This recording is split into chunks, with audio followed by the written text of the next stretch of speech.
the middle children of history, man. No purpose or place. We have no Great War, no Great Depression. Our Great War is a spiritual war.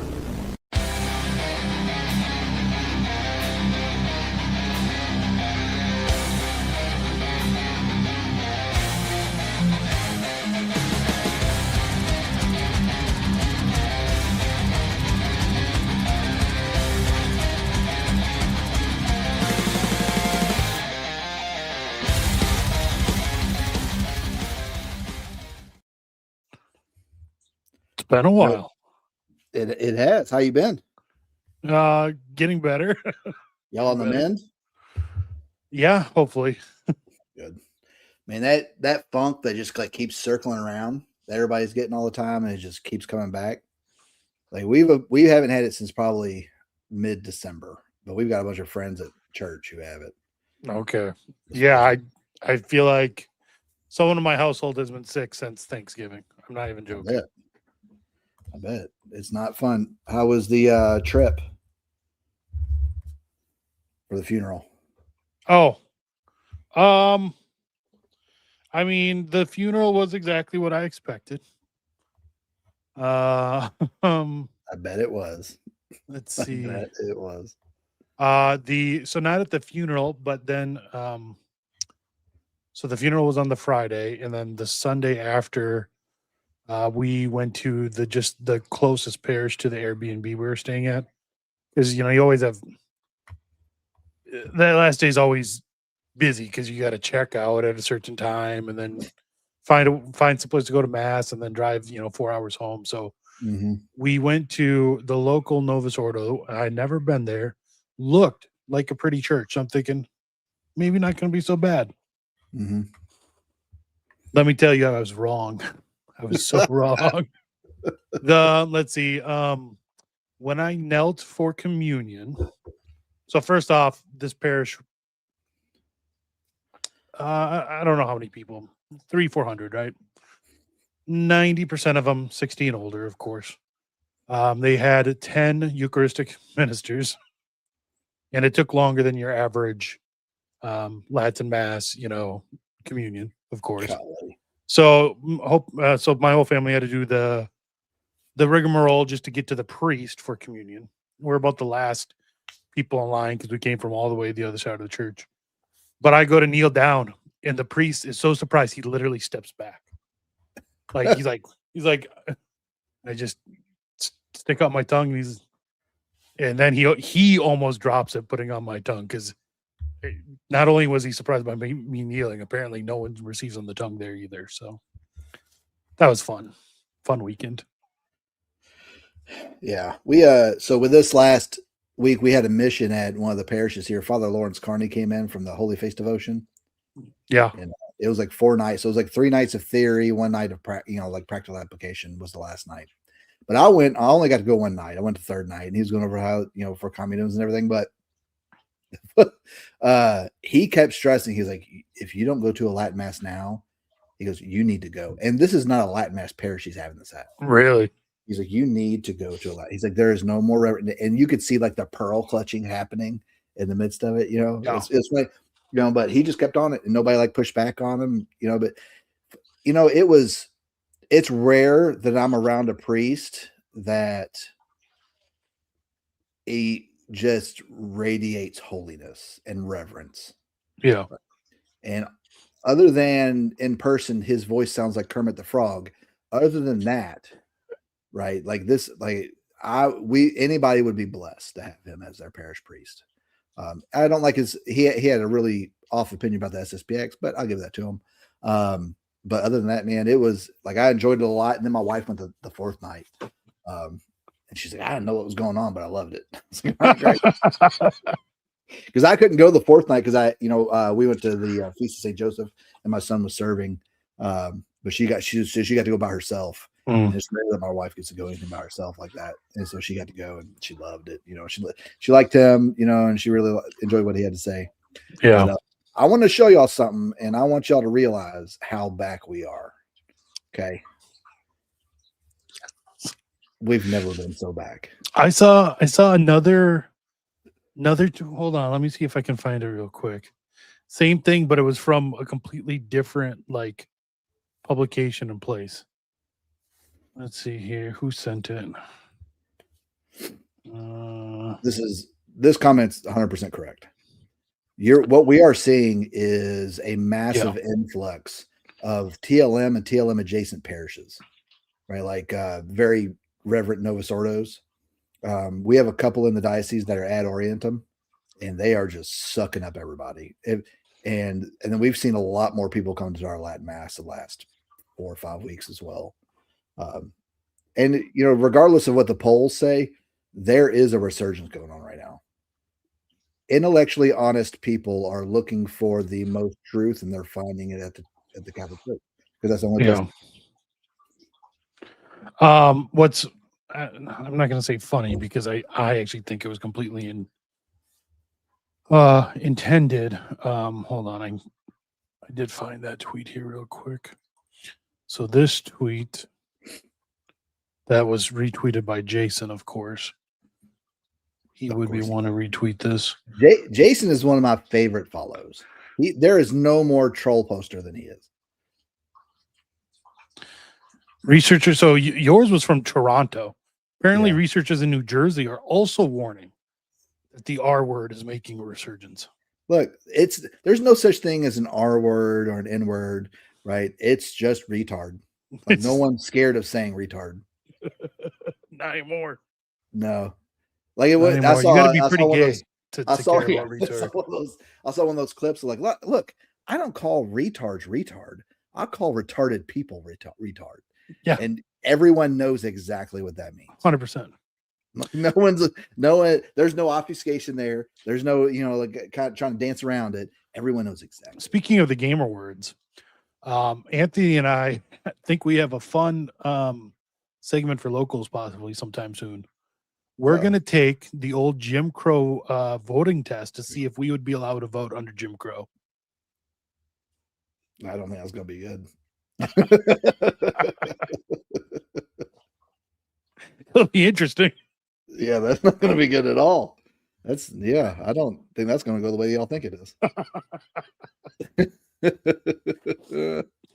Oh man, let's see. But about the TLM and Novus Ordo, Benedict with Samorum, he said he wanted mutual enrichment. Of course, we know that that enrichment really, for the most part, at least in terms of liturgy, went one way. I do think maybe there was how do I say this? I think the people maybe that moved from the Novus Ordo to the TLM maybe made them a little bit more well-rounded. So maybe there was mutual enrichment in that direction. Yeah. But I mean, since Traditionis, it's not like people's local Novus Ordos have gotten more reverent from Latin Mass people having to go there. Yeah. No, if anything, it's been the exact opposite. Yeah. And I think a shift that I've seen over the last couple of years, because we're so burnt out from like the Francis era, and we're so burnt out about talking about church politics. Mm-hmm. And a lot of us just want to live a Catholic life. Look, you just leave me alone. Let me raise my family in the faith.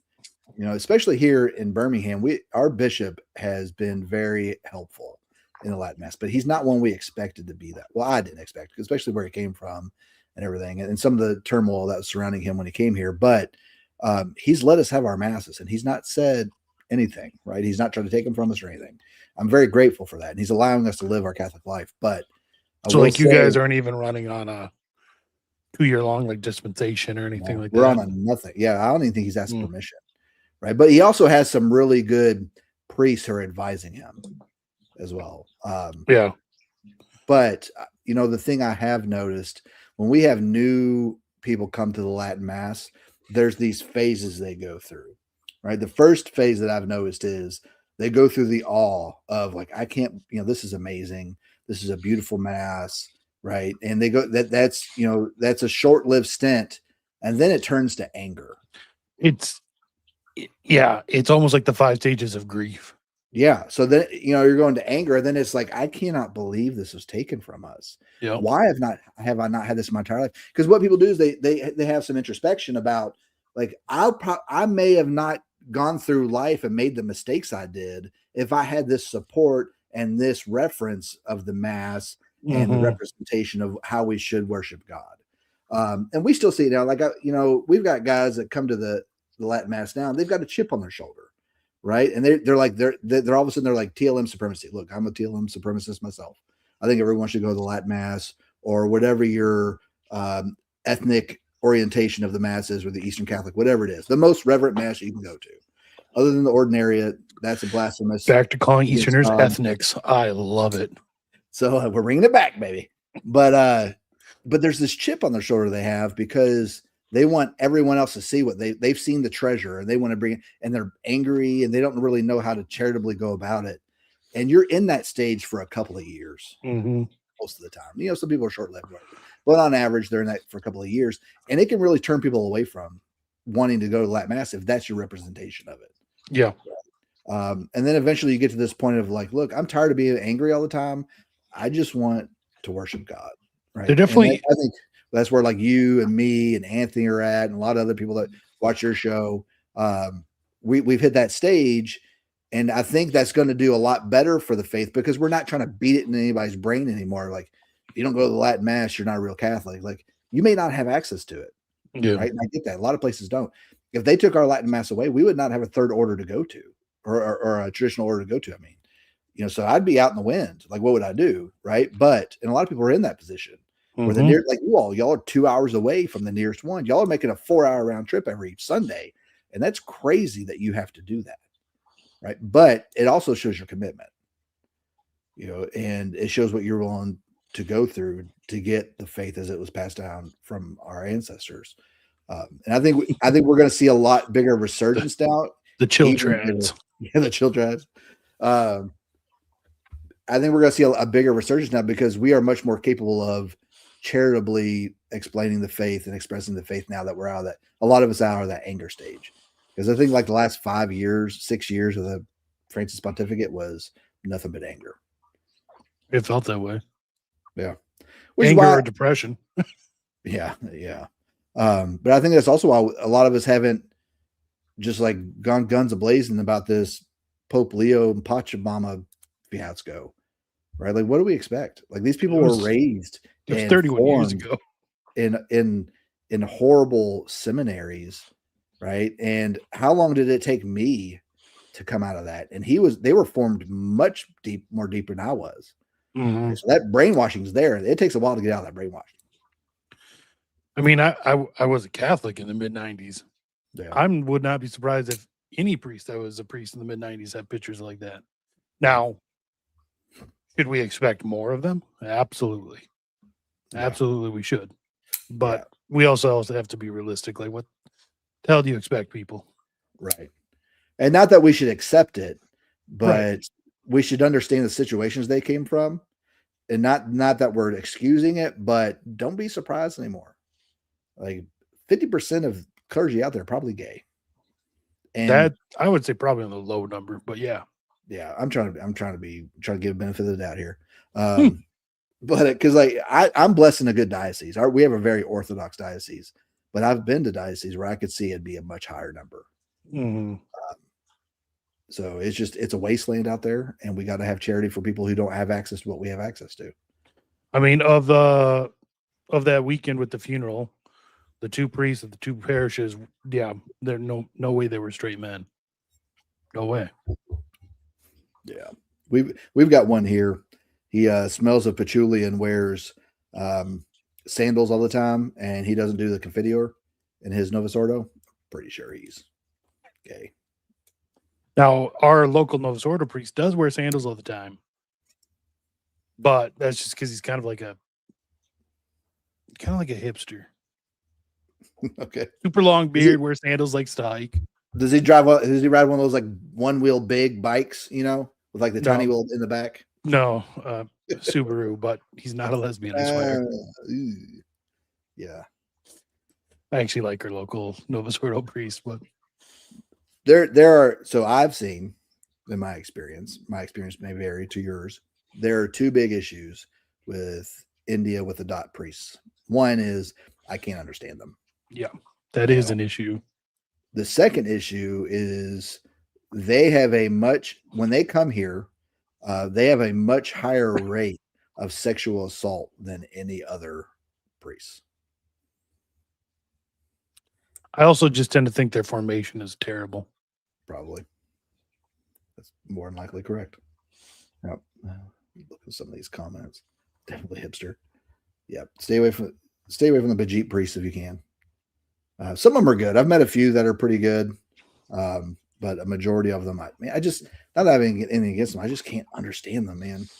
Like The longest confession I've ever had was with an Indian priest, and it should have been a short confession. It took me 20 seconds basically, and then he went on for literally 10 minutes, and I'm like, dude, number one, I don't trust anything you're saying because I don't think you were foreign well.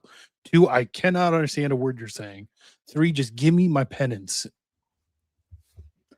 I had an African priest once to give me a penance of what I want you for your penance. I want you to examine where you are in the world and how you can love people more. And that's when you go, no, give me another. How am I supposed to do that? I need something I can accomplish knowingly, right? Like, give me 4 rosaries or something, right? Half an hour later, Adrian's out at the range. This is what I thought he meant. I'm done. Good. I'm examining my place in the world and learning to love people more. Bam, bam, bam, bam. Yeah, getting a little range therapy in. I gotta love myself more too. Yeah. All right. So world-wise, I haven't really, to be honest with you, I haven't really been keeping up on stuff. I'm just so burnt out with all the craziness going on. Not only that, but I can't trust anything either. Like with the AI garbage.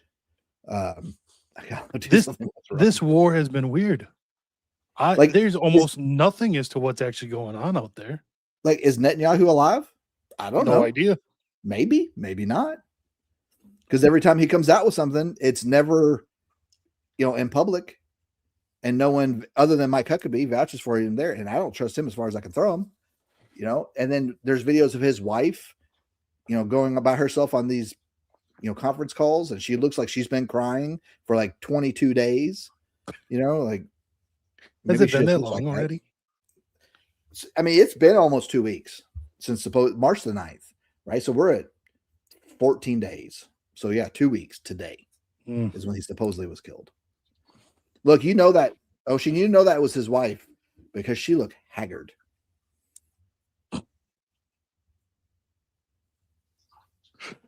all I'm saying about that. And then there's reports that our brand new carrier is out of commission for 12 to 18 months from a laundry fire. Yeah, I mean, I don't believe that. I don't believe it's out of the fight. You think they're moving it for something else? Yeah, that could be too. You know what I would love, and this is like I have no reason to believe this. I have no supporting evidence. This is just an Adrian fever dream. This is wishful thinking, is what this is. I would love if we found out that Trump got us into this thing with Iran so we could pull out, and then Iran just like decimates Israel. Yeah. Just to get them off, because there's nothing better to do to get rid of your blackmailers than to let somebody else take care of them for you. I don't think we have that Trump anymore. Maybe 2016 Trump. I don't know. I don't even know if 2016 Trump was there either. No. There is just, and this Joe Kent stuff, man, I support Joe Kent. Like, someone who's deployed that much and who has a lot of people who I respect speaking out for him.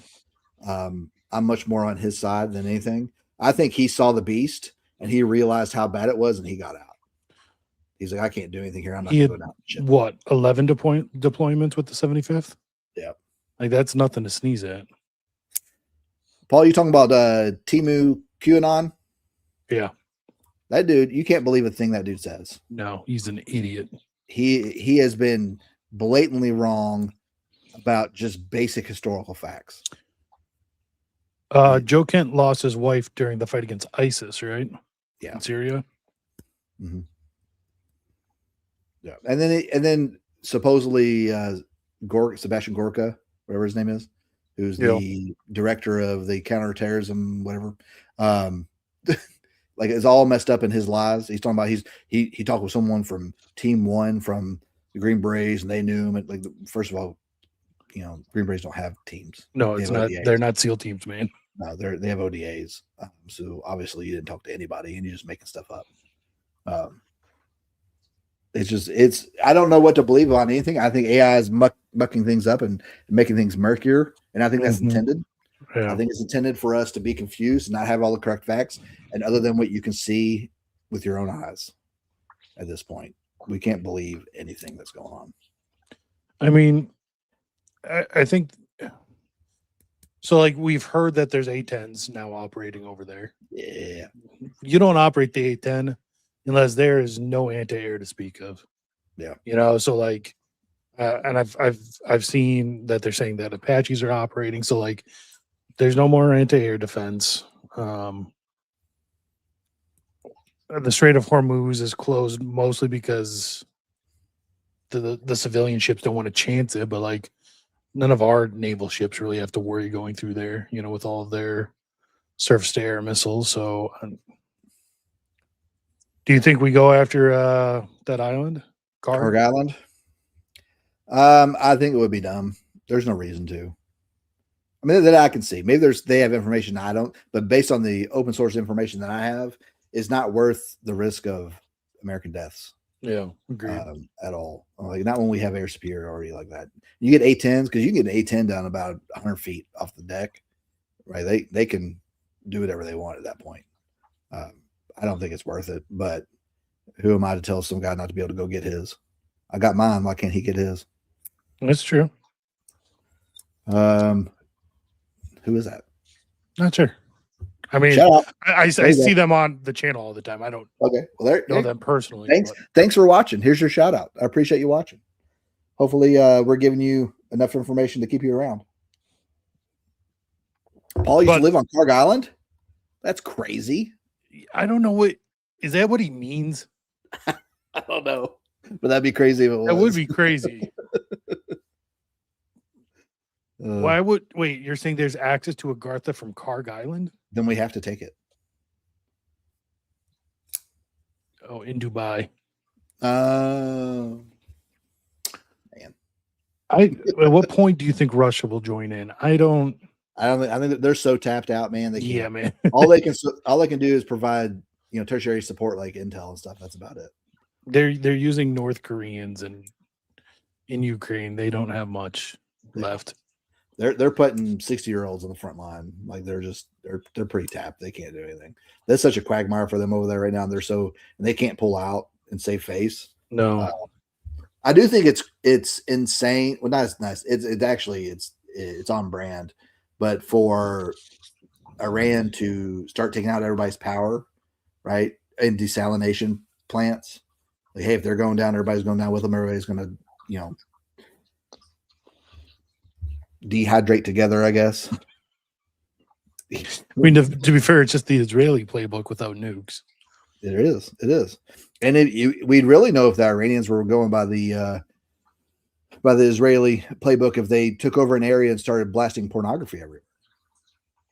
True, which they won't do. So they won't do. They have better morals than the Israeli do. Really. All right. We said we didn't want to talk about Iran tonight, Adrian. We touched on it for a minute. Okay. It's not. We got, it's still going on. We got to kind of touch on some things. Although the terror attacks have dwindled.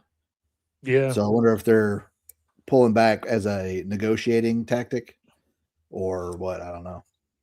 I mean, literally, it's been 25 years now. So 2/3 of my life, like expecting lone wolf terror attacks, and just never materialized, which is a good thing. Don't get me wrong. But I'm waiting, man. What am I carrying? It's anticlimactic, is what it is. There's like my truck gun needs to get some use, or somebody's truck gun does. Other than those ROTC kids, those kids at the Citadel, man. They get what did they get? They just got awards. The ones that got injured got Purple Hearts. Yeah, Purple Hearts, and then Medal of Freedoms, I think. No, it was an actual military award. Was it? Yeah. I forget. I'm not going to look it up, but whatever. Yeah. This would never happen. Adrian would just call him a retard. Yeah, he'd be a retard telling me trying to calm my language down. He doesn't have the balls to talk to me. No comment on that one. What was it? What Command and Conquer? Remember Command and Conquer? Oh yeah, which one? I mean, I remember all of them, but yeah. Red Alert. Red Alert 2 is my jam, dude. The Hell March from that's a awesome song to work out to. Is it? Yes, it is. Yeah. Let's see. Do we want to get in the topic now, or do we just want to keep pushing it off? I would, man. The craps I've had to take from MREs. Crap in a brick. The first 3 weeks I was at boot camp, I didn't poop once. That's not healthy, man. It's not healthy at all. It's probably the stress and no sleep, but it's like my second oldest. Anytime we travel anywhere, kid doesn't poop, and then he comes home and it's just like it's on the toilet for like 90 minutes. You hear it come out and it goes tink.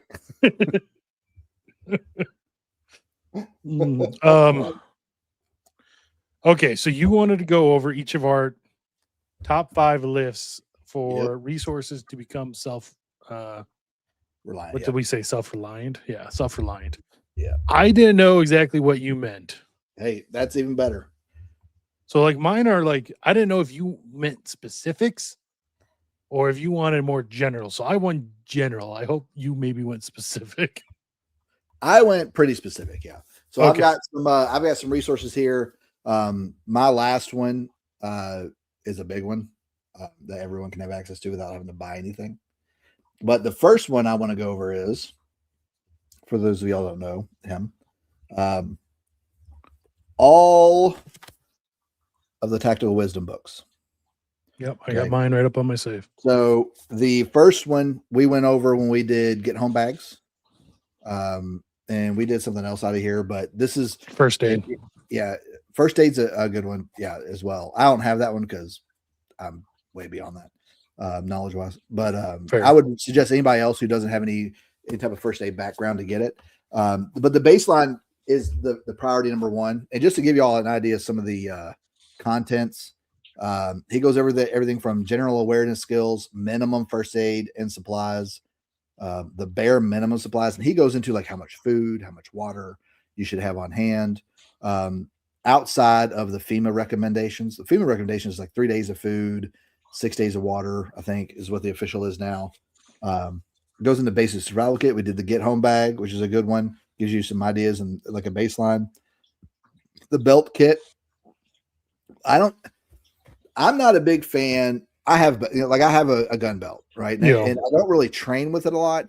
One, I when I go to the range, I don't train from a gun belt because that's how I'm not gonna be carrying on a belt. Right. I'm carrying concealed, right? So every time I go to the range, I'm training from concealed. But a gun belt does have its uses. I do use it when I'm training other people. Just I can have what I need on, a couple extra mags, some first aid. Most of the skills of drawing from concealment, will translate pretty well to like a gun belt. Yeah. Whereas getting used to draw from a outside the waistband gun belt and a big old holster doesn't necessarily translate well to drawing from concealment. Yeah. Yeah, and it's much easier to draw from a gun belt than concealed, so it does translate pretty well. You're going to be much faster from a gun belt, depending what type of retention holster you have. Yeah. Like I have a level 3 retention holster on mine, and it's not as fast as just like a straight draw Codex. But gun belt, it can be good, especially for training if you're out just shooting, but also like I have my chest rig that I'll wear when I go out to my property as well. And I'll have a gun belt so I can have a pistol on me. And I'll have to, it's not concealed and it's not like chafing me from all the walking and stuff I do around. Yeah. And so there is a purpose for a gun belt, but in the event of things going sideways, you're probably not going to be carrying a pistol on you as much. You're going to be carrying a rifle. Because if things have gotten, that bad to where you're having to worry about being armed all the time, you're going to want something that can reach out and touch something a little bit further than 25 yards. Yeah. Not that you can't shoot farther than 25 yards with a pistol, but if you're shooting past 25 yards, you really need to be going to something a little bit longer. Goes through patrol EDC bag, a full ruck, how to organize a team, communications, functional fitness, and so forth. So if we can't get anything else, get this. This one you can get on his website. It's like $20. I think it's 10 to 15. Honestly, yeah. I think I got all of them for like 10 or 15 each because I bought a bunch of them at once, bought different ones. And he's got everything from that, and then you get into scouting and patrolling. This one's a good one. And then let's see what else we got. Fieldcraft is another good one. You can replace this one with the first edition of Boy Scouts Handbook, which is probably about the same price, but it's a little thicker and goes more in depth about things. And then defensive operations is a good one to have, whether you're urban or suburban or rural. Like, how are you going to protect your house? How are you going to protect your property? How are you going to protect your neighborhood? How to set up community security operations, things like that. Because in the event that gas gets so expensive that we're not able to go anywhere, when they're basically enforcing the 15-minute cities on us, that means police aren't coming either because they can't afford. Back in 2008, when the recession hit, the fire department I worked for were not going to some calls if they weren't of an emergency nature, right? Really? Because gas was so expensive. Like the lock keys in a car sort of thing. Yeah, we weren't doing that. That was before my time on. All I could hear was stories from guys who were on the job at the time. But these are things that you need to at least be mentally aware of what you would do, even if you haven't put the skills in practice yet, because last thing you want to do is be blindsided about it and not know how to make a decision on it whatsoever. Yeah. So that's my first one. What do you got? Oh man, I went really general. That's fine. We got people of all knowledge bases watching us. So my thought was,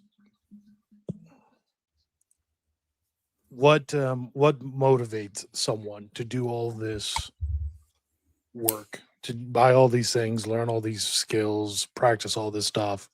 What will motivate someone to go through all that work? And for me, like, the first thing that came to my mind was like family. Yep. Like, if you really want to learn to be self-reliant, get yourself a family, have kids, start having more kids, because that is what it shows you your weaknesses. It shows you, because especially for guys, I imagine women too, but like, you're always thinking about what ifs, what could happen, always worrying about things like that. And it drives you to get better, to learn more, to be more prepared. Especially with my boys, like just doing things with my boys, teaching them the things I feel they need to learn. It shows me where I myself am weak and what I need to learn too. So I know, like, the number one thing that has driven me to become more self-reliant is having more people depend on me. Yeah, absolutely. Nothing will correct your priorities than having more kids. Right. Once you hit that 3-4 kids and you're like, and then you're starting to think like, well, I don't need a new car every 3 years. Right. I don't need a new phone every time they update because I got to buy diapers or formula or whatever. It starts to get your priorities in check, and you start to realize what is actually important. Right. And you're able to align your thoughts in a much more ordered manner as well. Right. Because up until that, like when you first get married and it's just you and your wife and y'all don't really have anybody dependent on y'all, and maybe your wife works. So to be honest, if something happened to you, she'd be fine. Right. That's different because you're much more selfish. Right. You're like, well, I'm gonna go hang out with the guys. My wife will go hang out with her girls, and like we'll just, maybe occasionally we'll hang out together as well with our friends or whatever. You start introducing kids in that, then it's like, well, I can't stay out till 10, 11, 12 o'clock because I gotta get to work in the morning, or I gotta put my kids down. So I gotta make sure I get sleep because now I've got somebody else that depends on me. And then the more kids you have, the more you start realizing, like, especially, we've got 4 kids, and going out to eat is super expensive now, even fast food. Yeah. Minimum $60 minimum, right? And you do that twice a week, you're looking at $500 a month on going out to eat. So we try not to go out to eat anymore. It's just not, and not only that, but the quality of food is horrible. It is. It's just not, they don't even, and the service is horrible. So then if you can save yourself $100 a month, what can you do with that? What else could you do with that? Put in savings, maybe, put a down payment on some land, or, maybe even just a couple of acres. So you and your kids can go out in the woods, your own couple of acres, like whatever it is. And enjoying those times with your family as well. Like our property we have down the road, 40 acres. My kids just like to go and just like walk around and like explore the woods, and we'll bring hammocks out and put them up, and they'll just hang out. And they love it. They don't need TVs. They don't need books. They don't need iPads or nothing. They just want to run around the woods. Yeah. My oldest, his favorite toy or thing for entertainment is a flint and steel. He will spend hours during the summer trying to light fires with that thing. Yeah, man. Yeah, get him a. Do you got him a fire starter kit? Like just like a ferro rod and a piece of steel. Yeah, so he's got Good. this. It's literally just that. And then just a few months ago, I found what's called the blast match. Same thing. It's basically a ferro rod and steel, but it's in this little plastic thing, and you just slam it against like whatever tinder you have in your hand, and it just kind of takes makes it a little bit more idiot proof, a little foolproof. Yeah. If you can teach someone how to build a fire, they never have to worry about being cold for the rest of their life. Mm-hmm. Or they never have to worry about being able to cook food or anything. Yep. Like the Outdoor Boys is a side tangent. Is one show that I will let my kids watch on YouTube without me having to watch it with them. Yeah, there's literally nothing. It's super safe, and that my kids love it. Mm-hmm. They want to do everything that they do. Right. My kids want to go camping all day. In fact, I'm taking them camping next month. My girls are in American Heritage Girls, and so I'll take them camping for that with the troop.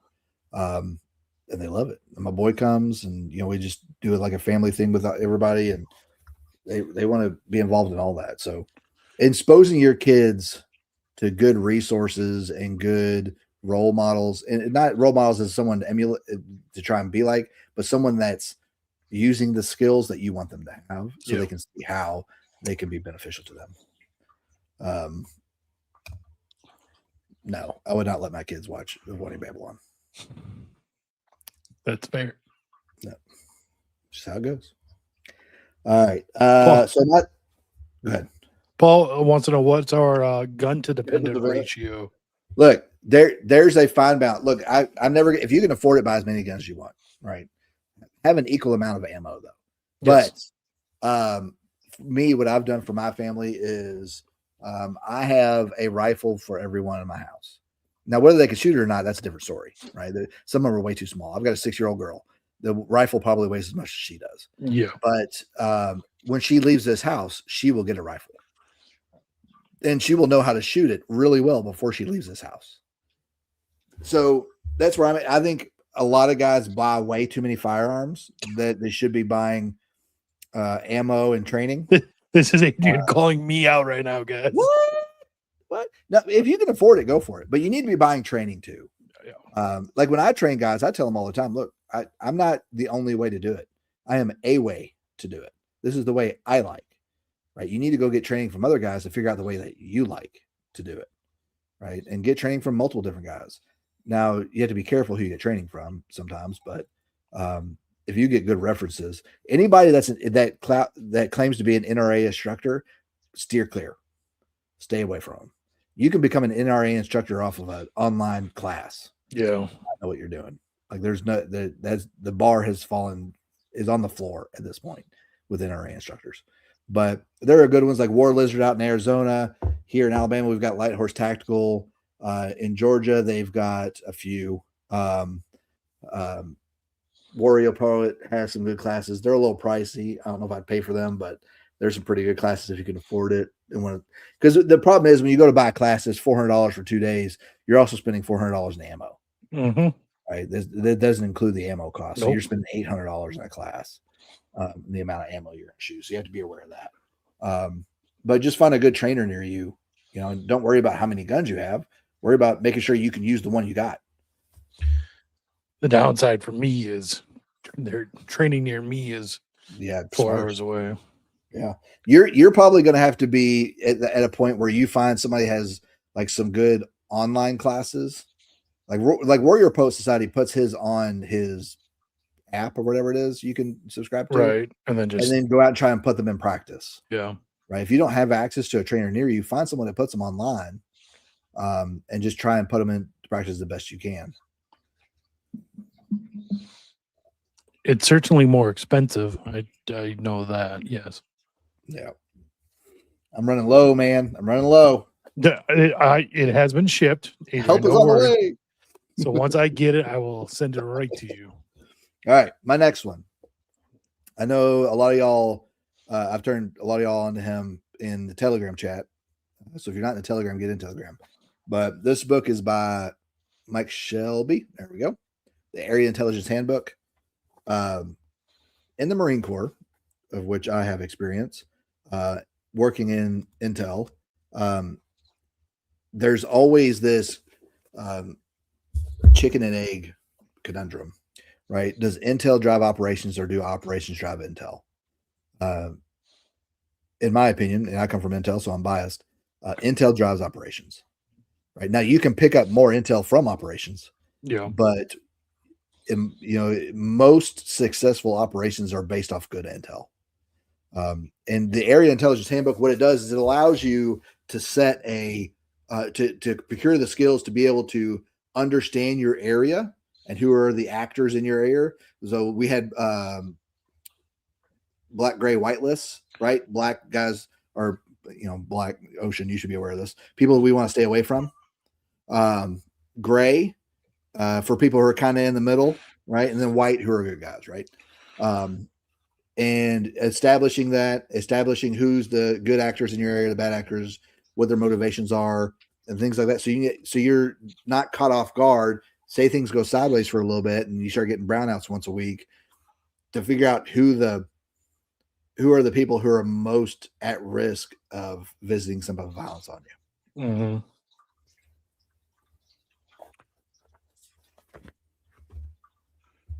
We should try to get him on the show. He's willing to come on.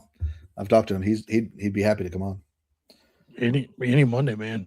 Yeah, I'll talk to him. I'll see what we can do. Maybe next Monday. That works for me. Yeah.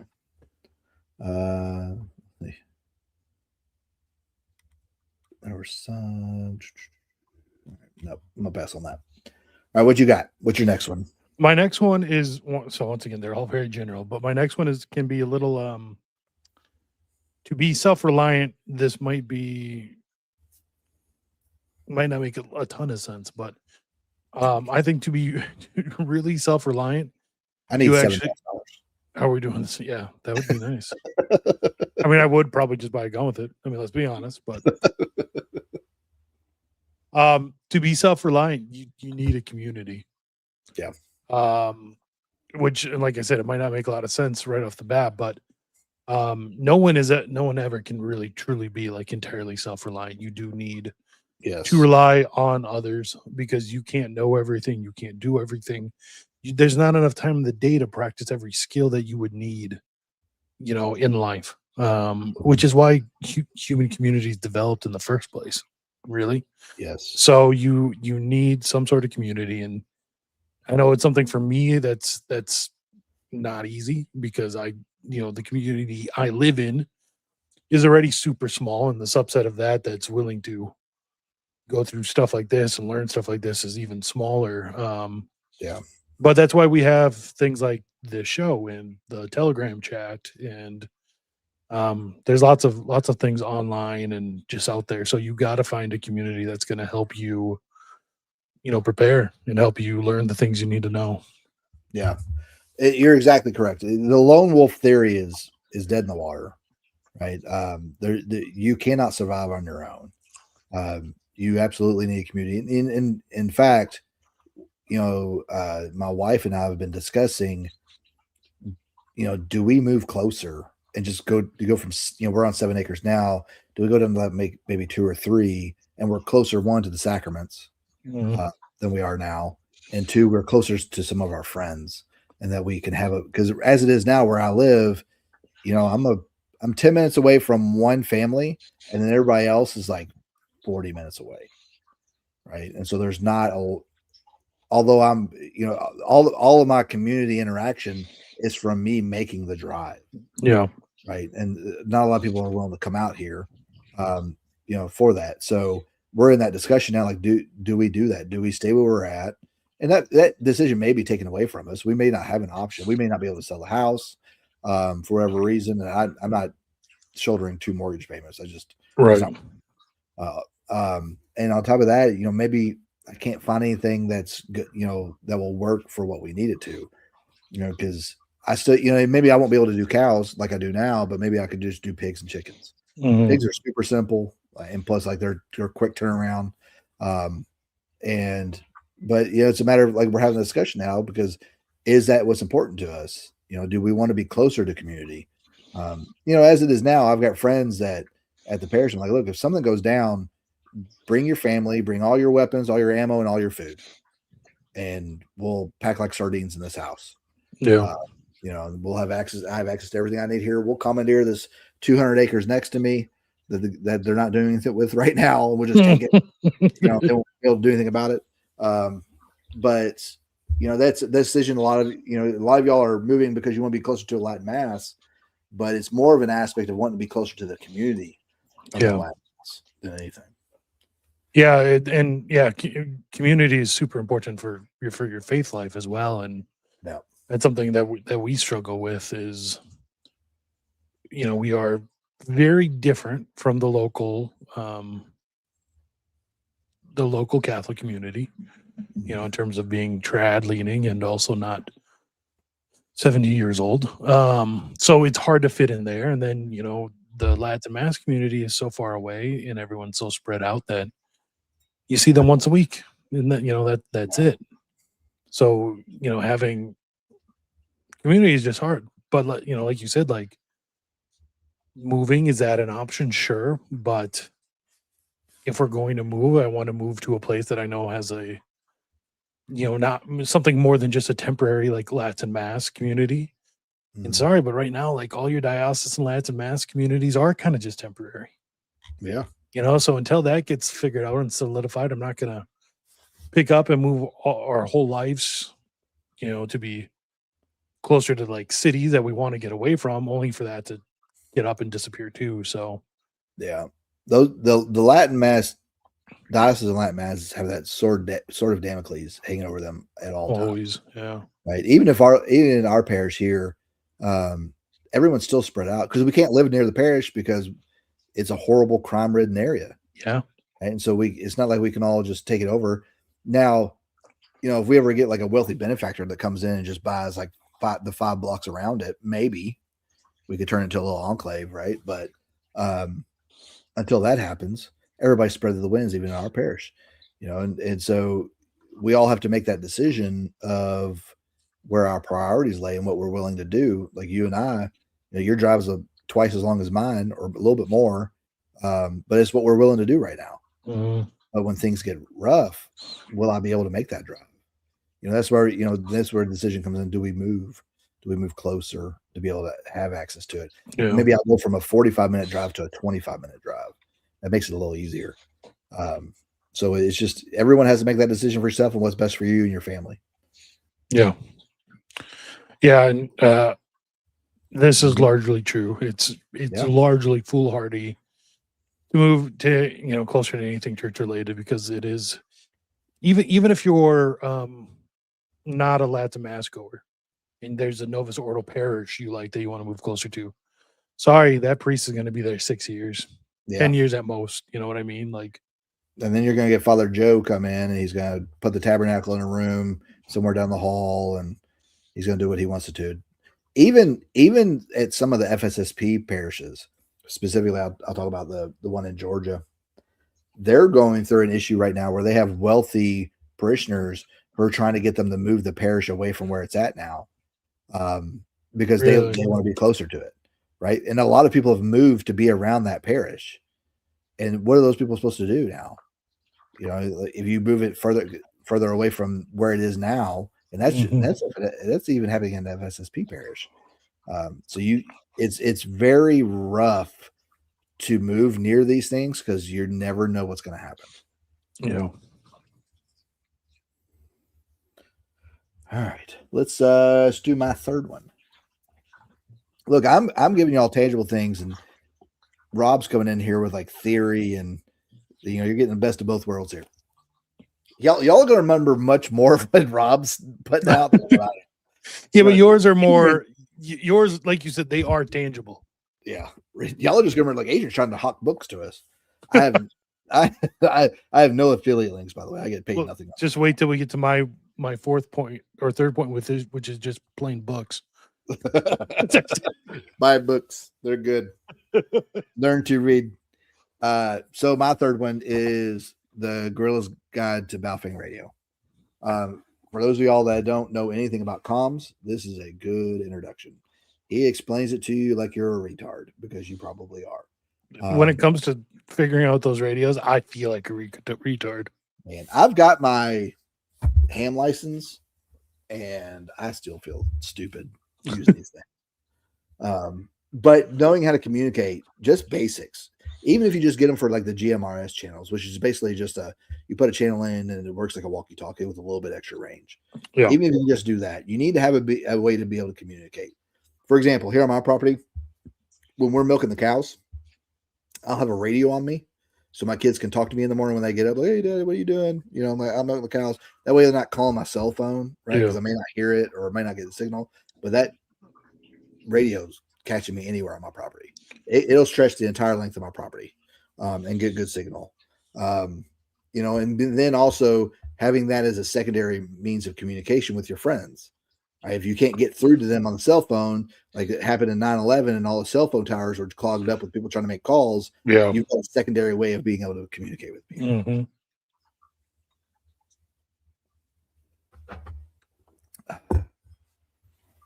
I'm going to kill this right there. There we go.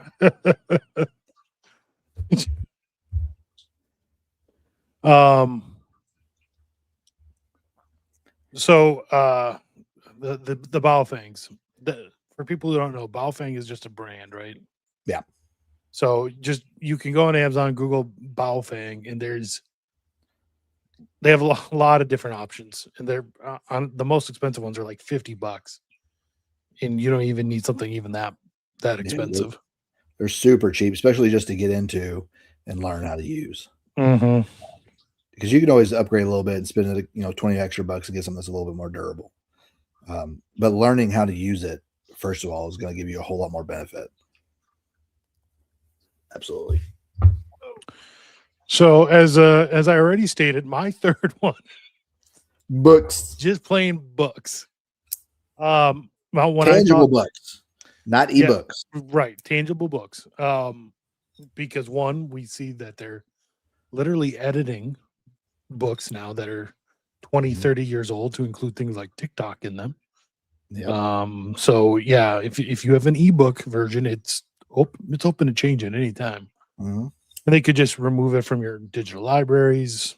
And then also if you have a crazy EMP event, you're just going to lose it altogether anyway. So yeah, physical books. When I was thinking about it, obviously I thought of actually all the books you've already mentioned, but I think that, learning self-reliance, it's not just a set of skills. A lot of it's a mindset. And honestly, like good fiction books can help you with, with stuff like that, things like, especially not so much us as being grown individuals, but like to form our kids in a way where they grow up to be self-reliant, like, good stories like Lord of the Rings, and stuff like that can help form them into self-reliant individuals.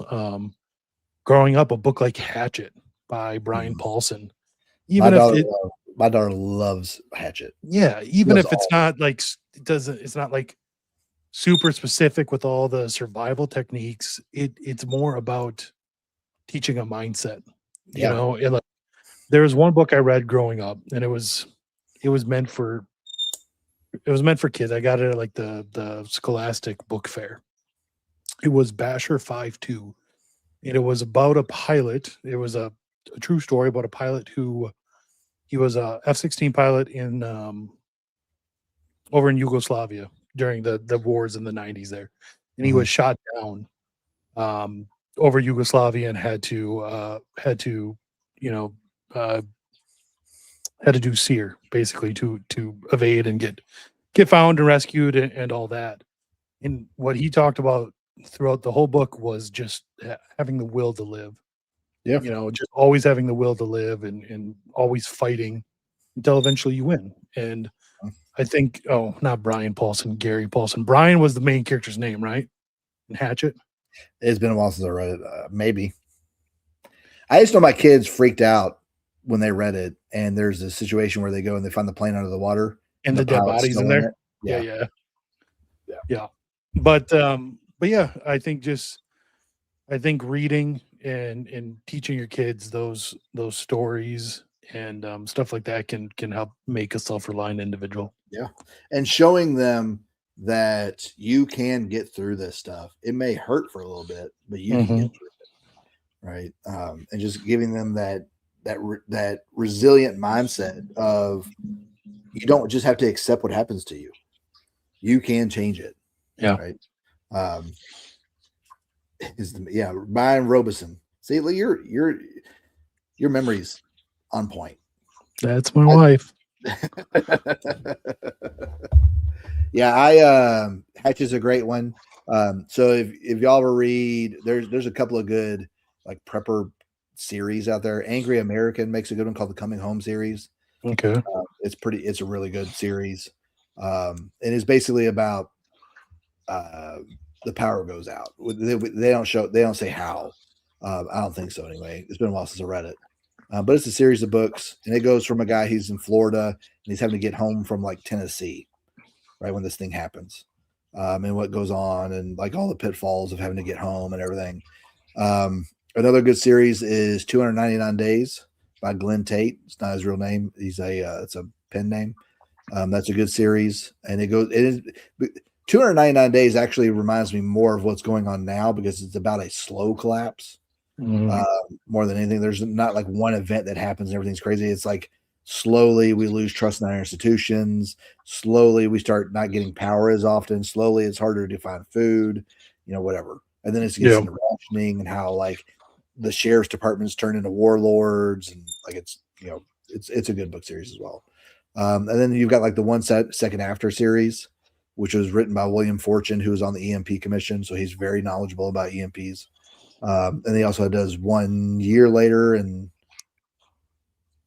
maybe 1 month later, 1 year later. I can't remember, something like that. There's 3 of them. But things like that give you an idea of like what could happen. Yeah.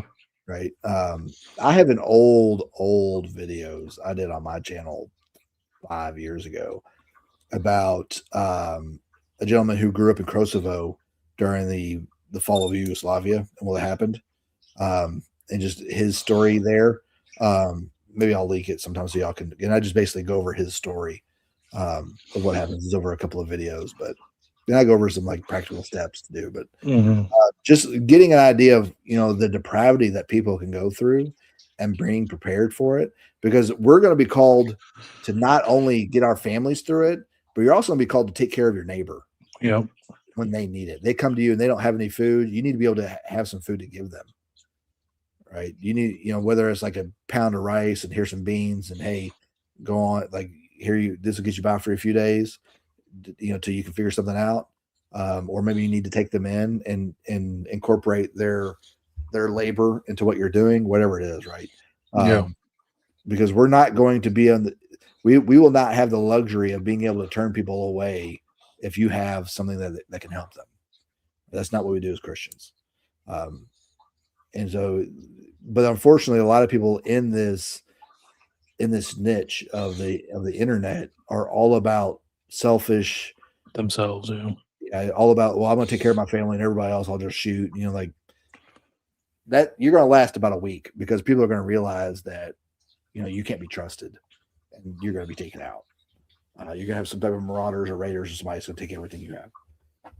So, to your point, reading good books, even just like classic literature, the Iliad, the Odyssey, things to fill your kids' minds with how to inculcate the virtues, are going to get them a whole lot farther than watching Bluey. Even if it is a crossover event with the Mickey Mouse Club. Right? Crazy. That is our kids' Infinity War. Yeah, I saw that tweet. That is exactly, that was the perfect encapsulation of that. My kids they have like no idea what to do with that information. All right. My next one, and before my last one, these are, I'll give you all a link to these. These are hard to find. These are written by a guy who, he was a Green Beret. He goes by the pen name of John Mosby. And he wrote a series of books called The Guerrilla Gunfighter. Okay. And they're self-printed, right? So they're not, from like Amazon or anything. They're like, I think it's Lulu, I think is the printer. But he goes through, like, you've got Gunfighter 1, 2, and 3. 1 is clandestine carry pistol. 2 is preparedness rifle and carbine. And 3 is training drills for building skills. And for those of you that may not have access to someone to train you, these are good resources to have to try and train yourself. And they're in book form, so you can refer back to them. They're based off fundamentals that have been around forever. So that's a good book series. He also did another book called Way of the Forged Man. He who does more is worth more. Right. And that's basically a mindset book of why we do what we do. I'll link those. I'll put them in the Telegram. Have you read his Reluctant Partisan? Yep, I got that one too. I got all his books. Forging the Hero. Yeah, And then if it was comfortable, they'd call it camping. Yep, that one's new. Yeah, you're right. They're not exactly cheap. Nope, they are not. But all the proceeds go to him. Like you're not having to worry about like Amazon taking 75% of his cut. That's true. Yeah. I'm all about paying people more if it's going to them. Like I try and patron a lot of people at my parish. And I tell them not to give me a discount, right? Because I know it's going to, provide for their family. Yeah. Right? I'm willing to pay a little bit more for that. Right. I know not everybody can do that all the time, but if you can do that occasionally to support people that you personally see all the time, you should. It's one thing I love about Twitter. I've met so many people on Twitter that have their own different businesses. JD Evers. Yeah. Like, you can get a knife anywhere and you can get pretty good knives just about anywhere. But like, I'd rather order something like that he handmade, that's a work of art made by, a good solid Catholic guy. I'd rather pay a little bit of extra money for that any day than go get a Gerber from the local camping store. Yeah, I agree. I agree wholeheartedly. I think we should pay well for people who are good at their craft. Yeah. Like for instance, my barber. When I go to my barber, I pay. I see him twice a month, basically every 2 weeks, and I pay $40 a haircut. But he's good at his craft, right? And I'm willing to pay him a little more. And also like it's an appointment based. So like I know if I would go in there, I'm getting in there at that time and I'm leaving 30 minutes later. Whereas I don't have to wait like for super cuts and I might get in 40 minutes after I got there. Right. My boys, they hate getting their hair cut, right? So their hair is long and crazy right now because they got kind of my curly hair, but not completely. So it's just all over the place. So we were down in the nearest big city this weekend and at the mall there and walked by Sports Clips and I'm like, let's just hop in there, see how long the wait is.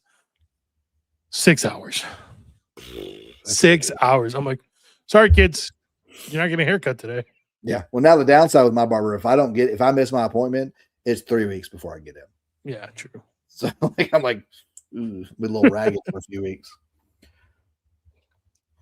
Ocean. I will never bald. I will get gray hair, but I will never bald. Do you want to know something? What? I was told by my wife and sons this weekend that I apparently have multiple gray hair up top. Bro. No, it wasn't just, oh, look, there's your first one. It's like, oh no, here's your first dozen. I'm like, what do you mean? I went to my barber because he trims the beard too. And as I noticed that morning, like I'm due for one this Wednesday, and I'm going in, and I was like, man, it's like I was looking at myself in the mirror getting ready for work this morning, and I noticed I got like a dozen gray hairs. And he didn't say anything. He just trimmed my beard, and he goes, I don't see any gray hairs.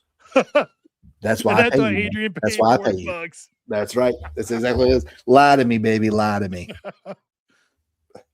Okay. I've had like 3 or 4 gray hairs in my beard. That doesn't count. That's not going gray. It's just a couple popping in. My wife does. She's like, no one thinks you have gray hairs. They think you just have really light blonde hairs in your hair. I'm like, I see them. I see them in the light, and they're translucent. Like that's not. I try to play it off this week. I'm like, no, it's just really blonde. And Iggy's like, no, Daddy, that looks clear. That looks gray, Daddy. Yeah, I agree. I'm at the point, like I tell my barber all the time, I was like, if I start getting like that bald spot, like dudes get, we're shaving the whole thing. Yeah. Like, you're gonna, if ever I get to that point where I'm balding, it's all coming off.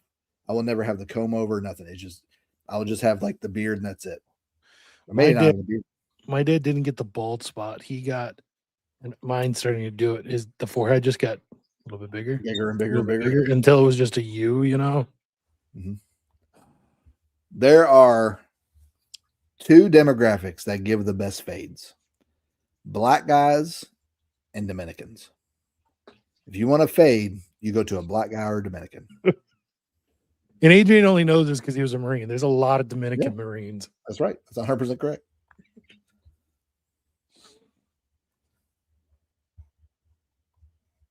You got that predator hair.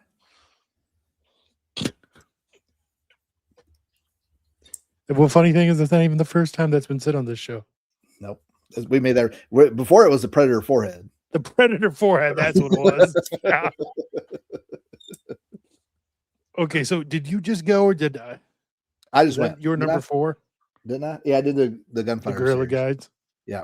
Okay, my number 4 is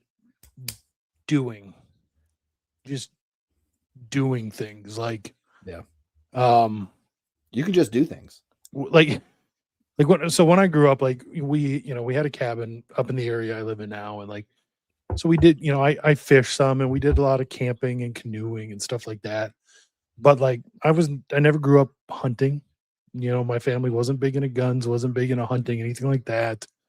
So a couple of years ago, it's like, after we moved up to this area, and you had the COVID and things, and things are clearly just getting worse. It's like, I need to hunt. How the hell do I do that? I don't know. I'm gonna go try it. Just gonna go do it. So you just gotta get out there and do things and make mistakes, learn from those mistakes, figure out what works for you and what doesn't work for you. So, camping, if you're not used to camping, hiking, hunting, fishing, shooting, all of it, just try it. I'll tell you, when I was a firefighter, that's when I got into bushcraft. I love bushcraft. Doing anything like the Dirty Civilian guys. I don't know if you watched their video on Saturday where they set up a hide site and trying to see if people could find them with their.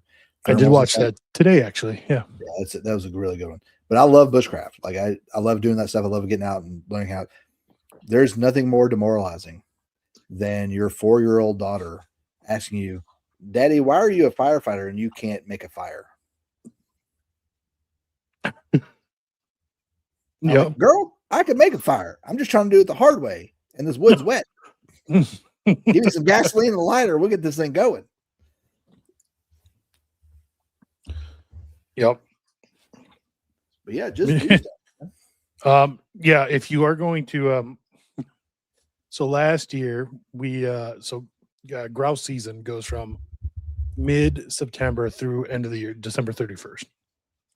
So after deer season ended, there was a couple weekends left before the end of the year. So my wife and I were like, well, let's go drive around, look for grouse. Not knowing whether or not grouse still show up when it's snow on the ground or not. So we just have it's got to be a 16, 17-year-old minivan that we drive around the back roads when we hunt for grouse. And we made the mistake of going along all the roads we went on before the snow fell. And the end of the road we have the most luck on is at the bottom of a hill. You have to. What are you doing? I'm gonna show you. Okay. Get That you have to turn around on and then go up the hill. Yep. Let me tell you, front wheel drive minivan at the bottom of the snowy hill on December 31st. We got stuck, and she put her in the driver's seat, and I pushed that van while she gunned it up that hill. It took probably 10 minutes of straight pushing that van.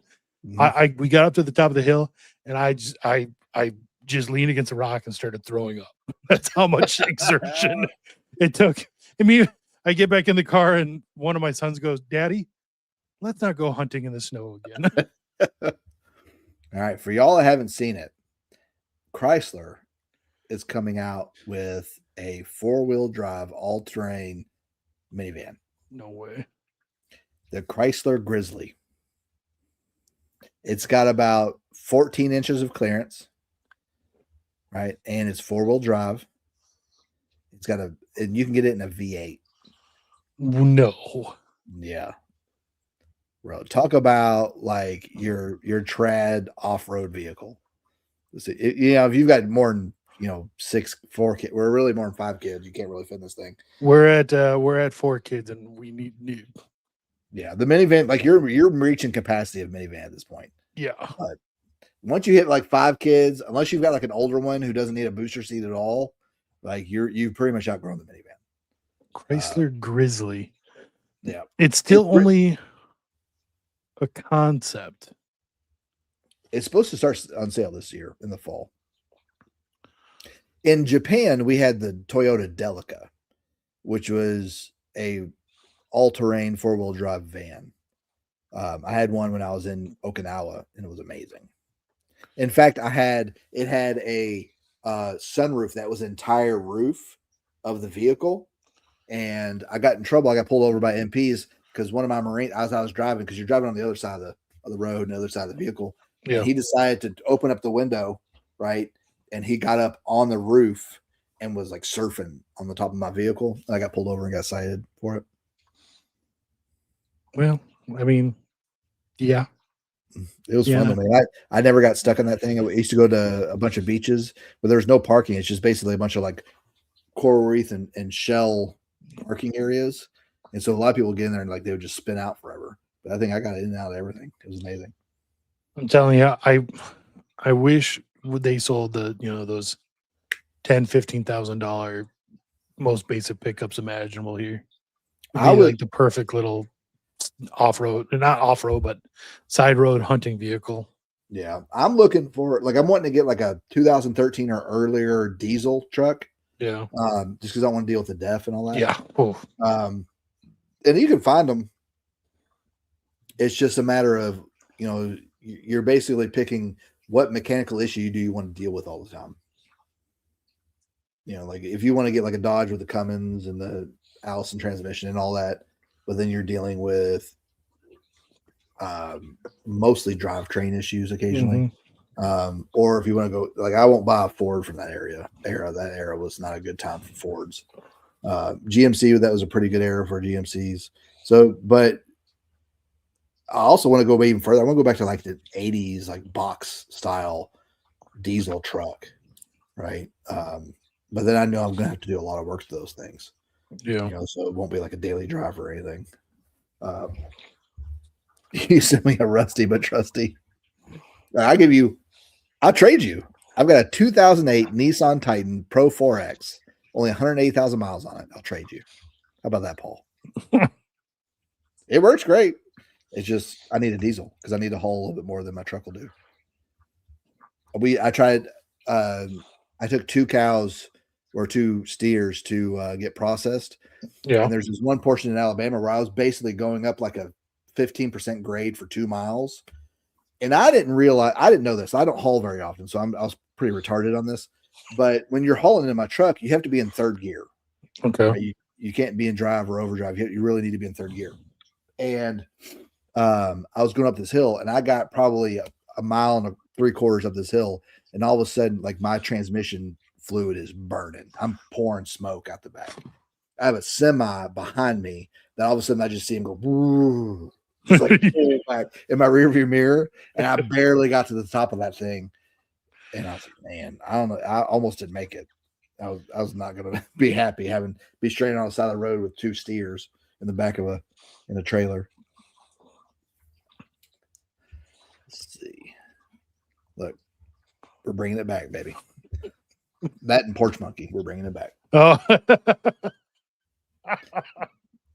Garden State reference. All right. Let's see. My Number last 5. My last one. All right, let me hold on. This is not a tangible asset. This is something else. Let me show you. This is, where are we? Here we are. All right. Here we go. Let me share it. So this is Bear Independence Prepper Classroom. I will put this in a link in the Telegram chat as well. This goes through everything you need to know. Wow. From water, tools, security, medical, commo, mobility. There's hours and hours of things in here. Bug out plan, useful HTF school. Like there's 30 videos in here. Okay. Jeez. This is a phenomenal resource. It is free. Anyone can get it. You can download the videos. If you need to refer to them later when you don't have access to the internet. It is a phenomenal resource. I highly suggest everyone begin watching them. And then not only that, but Bear's usually pretty good. If you're making a good, honest effort of doing things, he's pretty charitable with his answers and trying to answer your questions as well. That sounds like a good Monday for me. Nicotine, caffeine. I mean, Novocaine, not so much. Have you seen any stories or ads on this off-grid AI powered like survivalist database? Yeah, they used Nomad to make it, I think. Yeah. I haven't dove it too much into it. So there are some companies who will sell you like an offline database and library, right? They basically just pack it onto a external hard drive. Right. But I've seen videos where you can create your own. I think someone just did it and made it easier for everyone to just do it themselves and not having to go in and just basically completely wipe a laptop and put it on there yourself. You just basically load this software onto it and it'll do everything for you. Because like I mean, say what you want about AI, but the idea of having like this extensive database of everything you would need, right, to survive, but having an LLM on top that you can like ask it, like instead of going through and browsing it all yourself, like being able to ask it a certain question, it does seem interesting. Yeah. Anything that can collate information for you and you don't have to do the research for yourself, but it only references the documents you give it. Right. It's much less capability for it to go awry. Yeah. Right. So if it's disconnected from the internet, I think it could be a good use of that. Calculus is built on hubris. Look, if it weren't for calculus, we wouldn't have string theory. Right. We wouldn't have quantum mechanics either without calculus. To be fair, what has quantum mechanics done for us? Nothing. It's done nothing for us. It doesn't exist, first of all. But unlike nukes. And nukes don't exist either. No, they do exist. If they did, Israel would have used them by now. No, there was something that was like like a smoking gun the other day, and I'm like, I'm gonna share this with Adrian. I'll have to go back and find it.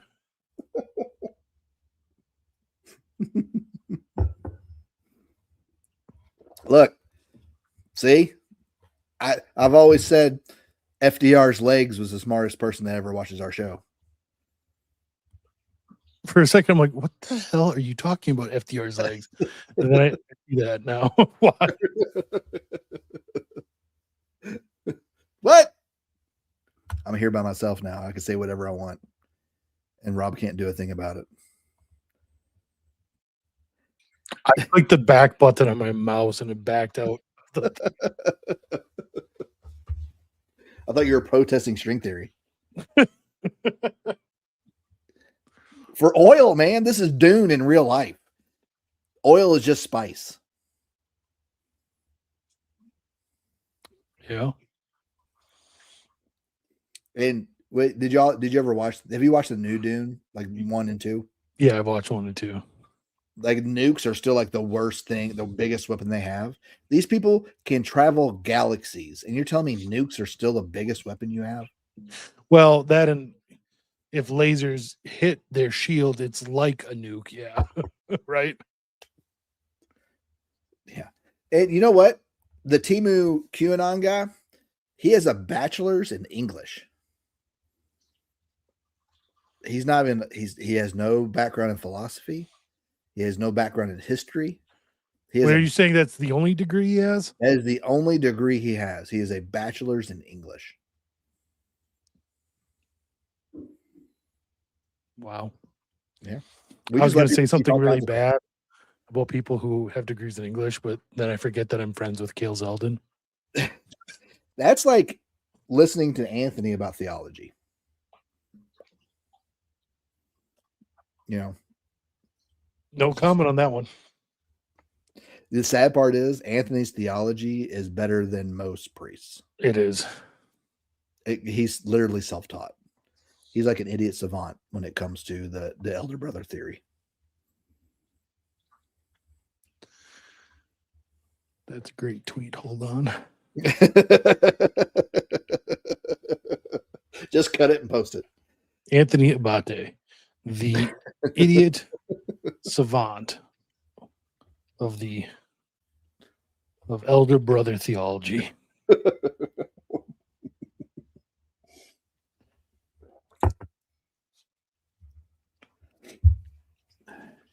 By Adrian.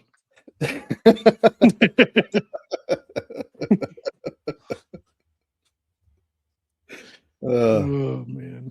All right. Let's see. I think I'm done with mine. You got a fifth one? Yep. It's What is it? It's gonna be great. I'm ready. It's faith. Like the I don't know. There's nothing that's made me feel more self-reliant than just the faith. You know, there's nothing that you can ever rely on as much as God, obviously. If we were materialists, nihilists, or even hedonists, right? If the collapse of society happened without faith, like what are you doing everything for? You're right. Like what is the purpose? Like why not, instead of like having to take care of your family, why not just get rid of them, abandon them, or whatever? Like why not? And it's faith that puts those guardrails up for us. Yeah, that gives us those guides on how we're supposed to treat each other. And you're exactly correct. And I'm glad you went that, because like I was like, man, am I getting too like? See, I'm glad you went the direction you did too, though. Like, because I was thinking about that. Because I was like, to be honest with you, one of my resources was just going to be the Bible, right? You need to be reading scripture every day. And I'm talking more to myself than I am to you, right? I am not in scripture nearly enough, right? I am way too much on Twitter and on my phone. Yeah. And same. Yeah. I try and excuse it by saying, well, I do a show and I need to keep up on these things, or like I need to keep aware of all that's happening so I can keep prepared for what's going on.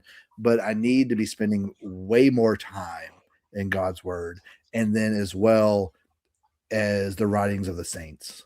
Yeah. Right? Because otherwise I have lost my why.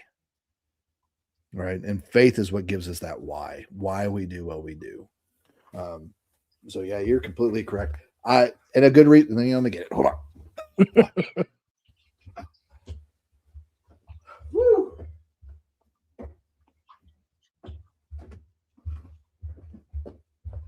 So if y'all don't have it, Is that the Ignatius? The Ignatius. I got the do not get the leather bound one. Right. Reason being is I have it's the all leather bound floppy. one. It won't It stand is. up. Yep. It won't, like, I've got the leather bound one. I gave it to my wife so I can get the hardbound one. But did you see the pocket one now?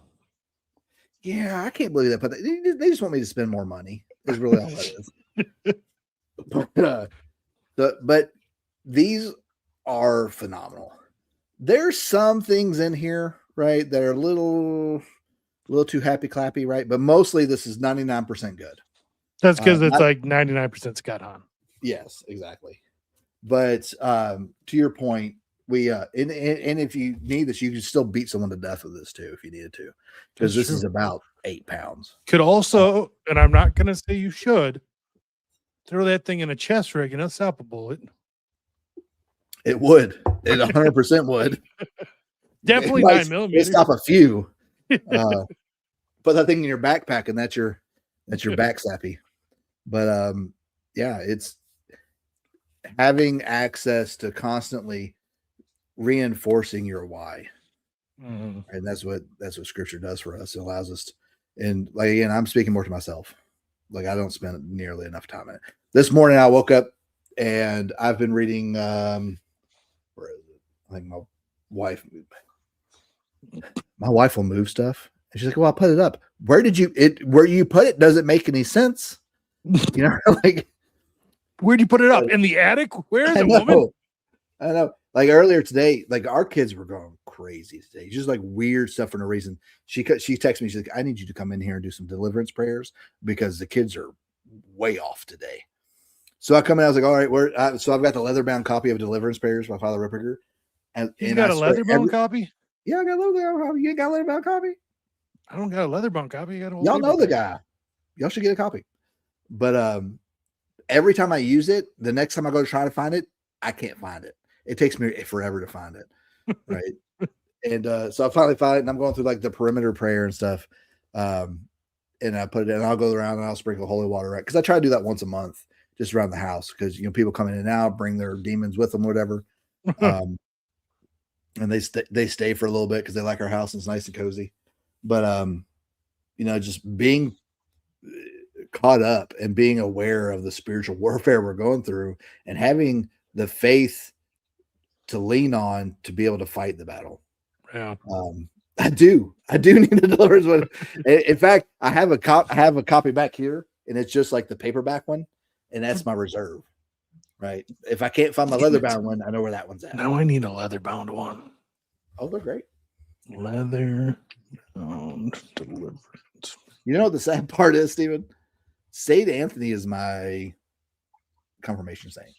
You know, I know why he was my confirmation saint.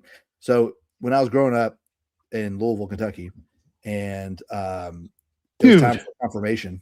$112. Are you joking me? No, I bought mine for like 40. Go to his website. Well, 160 on eBay. Yeah, don't go on eBay. What are you doing? Go to his website. But anyway, St. Anthony's my confirmation saint. The reason being is because I didn't know any other saints, and that was the hospital I was born in, was St. Anthony's. So that's why he's my confirmation saint. That's how little catechesis I had growing up. What's his website?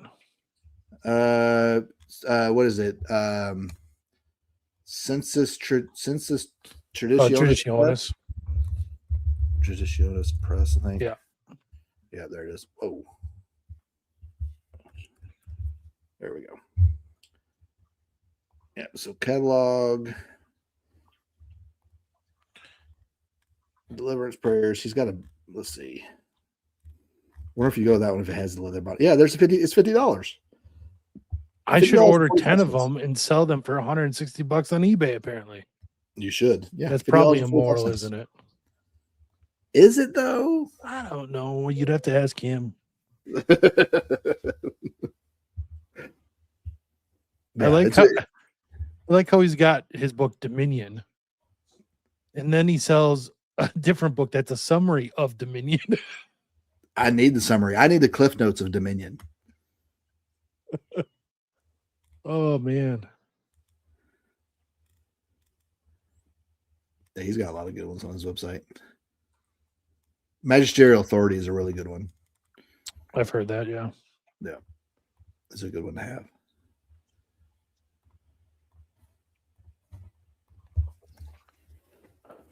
All right, what questions we got? Let's see. I saw It's called one capitalism, Rob. Yeah, it is kind of a juice move, isn't it? Ask yourself, what can I provide the local warlord in my area? What value can he get out of me? Exactly. Ask yourself not what your local warlord can do for you, Yes. but what you can do for your local warlord. Yeah, exactly. Look, that's community right there. Warlord's going to give you community. For those of y'all wondering, I am drinking watermelon moonshine with screwball. So it's like an alternate peanut butter and jelly. Huh. Interesting. It's really good. Really good. I drink, yeah. Man, if y'all, man, I hope Shop Lobster's paying y'all well. They pay us in lobster, literally. Because that is some pricey stuff. Now you know why we accept payment in their lobster. I get it. I get it. I went to go look at it. I was like, yeah, maybe I'll get some. Maybe we'll do like, Easter, do some lobster. And I still may. Yeah. But that's like a one time a year type of thing. It is. It really is. And the sad part about it is lobster used to be prison food. To the point where prisoners rioted. They didn't want to eat it. That's right. But you can even order live lobsters from them. Like they'll send it, like, will it still be live when it gets here? Yeah, man. Oh, that'd be great. Right? Like, you know what we got to do? You got to be like, kids, we're doing a crawdad boil. And then they come home and you're like, here's the crawdad. Have you ever cooked a live lobster? Once. Did it scream on you? It's screaming. It's the water escaping, yeah, creating like a steam effect. Yeah, but it sounds like screaming. It does. Trade lobster. Trade lobster for 6. No, man, I don't need 6. I got knick-knack. I tell you what. So we have a men's group that we do in our parish, and it's kind of turning like men's group poker night. And the amount of guys who smoke cigarettes now has increased. That's so based. It's wild. It's incredible.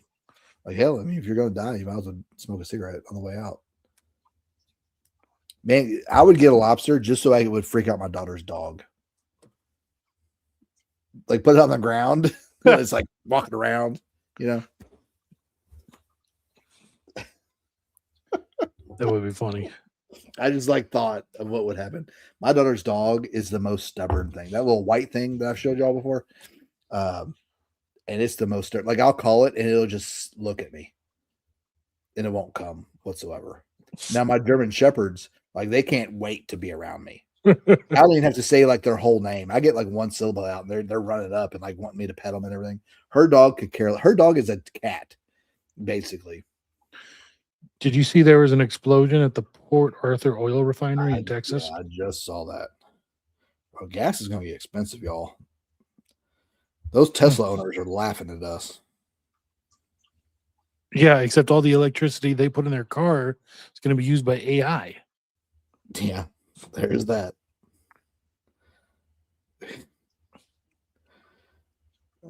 Yeah, I saw that a minute ago. That's from the Valero refinery in Port Arthur, Texas. Yep. Reports of an explosion. That ain't good. That ain't good. Would not surprise me if it's an aerial drone. It doesn't really even take that. You just need 4 or 5 guys with 308s come in there and just start shooting stuff. Well, your average electrical substation, that's all you need. You need 6 rounds of 5.56 to completely take out a substation. bro. That's the biggest reason I haven't bought diesel yet. Is because it will be $10 a gallon by this time. Now, if you went the biodiesel route and went around taking up everybody's like fried oil and turning in your own biodiesel, you could probably get down to about $2. But man, you smell like French fries all the time. Nobody wants to smell like that. My biggest issue with electric cars is the batteries. Like 20 years later, like so right now, if you look at Teslas that are like manufactured around 2012, you can get them super cheap right now. Yeah, because you need to put $30,000 in batteries in it. Exactly. Like they're getting like 30, 40 miles total now because the batteries have depleted so much. And now you got to basically put a $20,000 battery into it to get it going again. Yeah. That's my biggest issue with these electric cars. That's why I liked like the Chevy Volt more, because it was more of like a gas generator attached to a. Yeah, it was basically a gas engine with a mini power station attached to it. Yeah. Right. And the gas would charge the electric motor port. Like that made much more sense to me than a full electric car.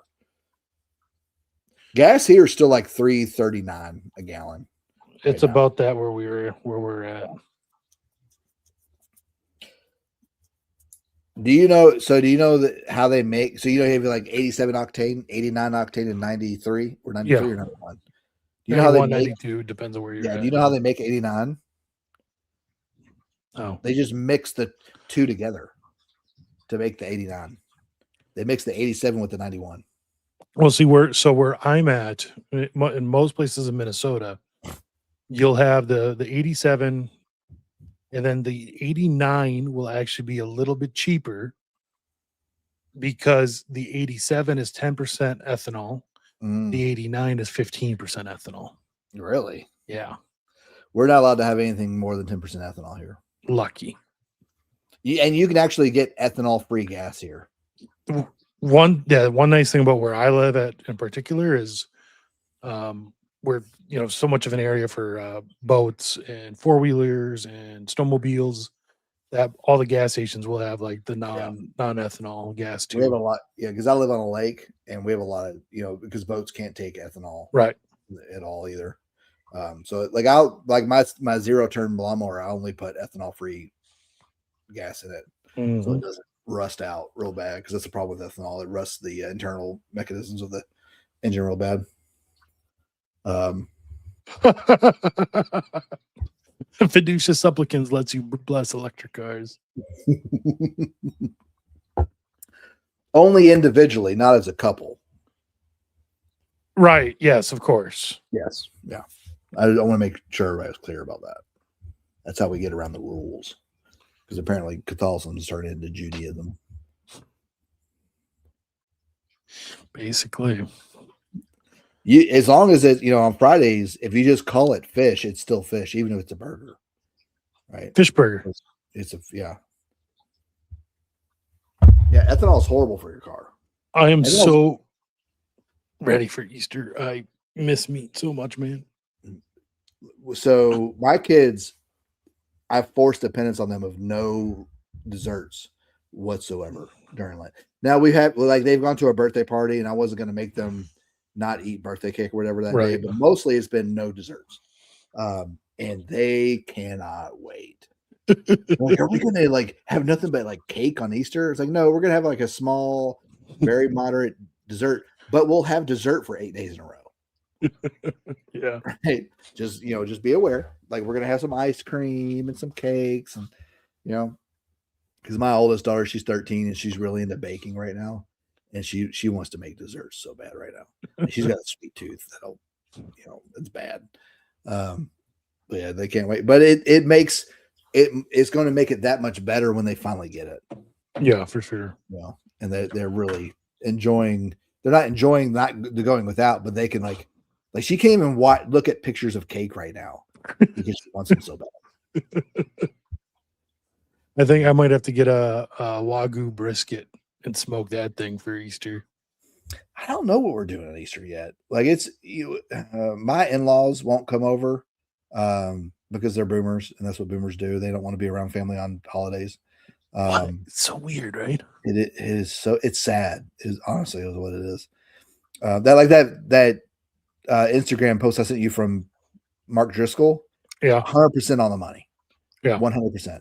And we're seeing that at our parish too. The boomers don't tithe as much as the Gen Zs and millennials do whatsoever. But anyway, I digress. But we don't know what we're doing for Easter. I don't know. Like maybe I'll smoke a turkey. I don't know what I'm going to do. I'm going to do something. We're probably going to go to midnight mass so I can actually do something that day. Because otherwise our mass is at 10:45 and it breaks up the day and I can't smoke. Oh, you mean Easter Vigil? Yes. Yeah.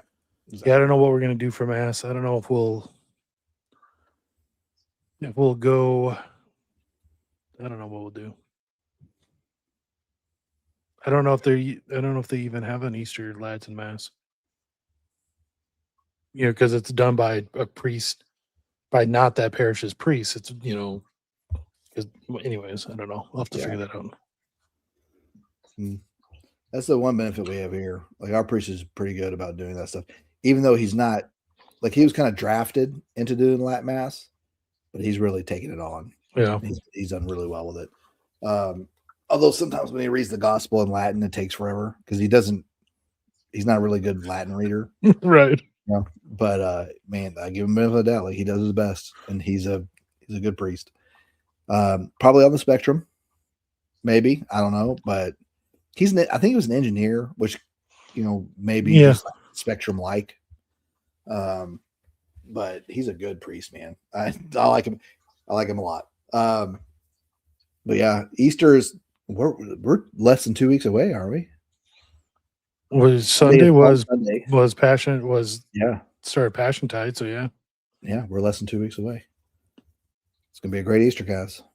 Some craziness is probably gonna go on though. You'll need to be vigilant. Yeah, that's true. That is true. Especially if you live around a bunch of muzzies. Be aware of what's going on. Keep your eyes peeled. Yeah, Lent did go fast this year. Ocean. It went real fast. Yeah. Yeah, engineers, man. I think it's required. But I'm going to give you I am of the opinion that autism is a superpower. It's just how much you lean into it, how much of that superpower you have. Your kryptonite, though, autists are trains. And airplanes. And airplanes. That's exactly right.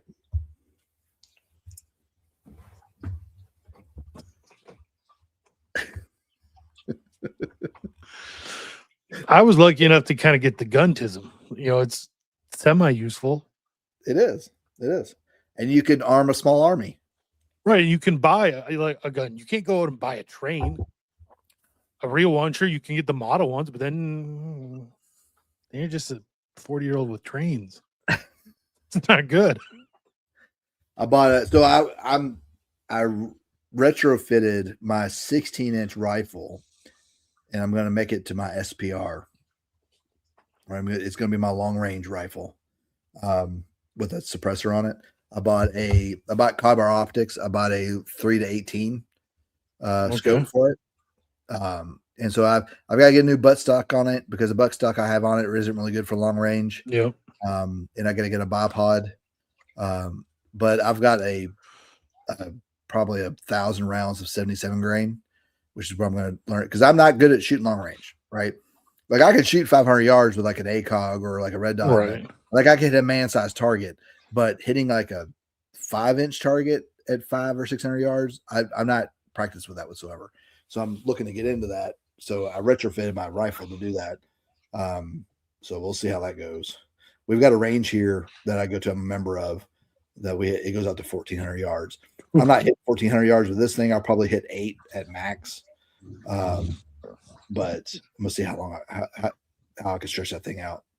You got a 6.5 Creedmoor, something like that? I do. It's a bolt action. It's a Ruger American Gen 2. I've got and I've got a 5-25 Arkin on it, the EP5. Okay.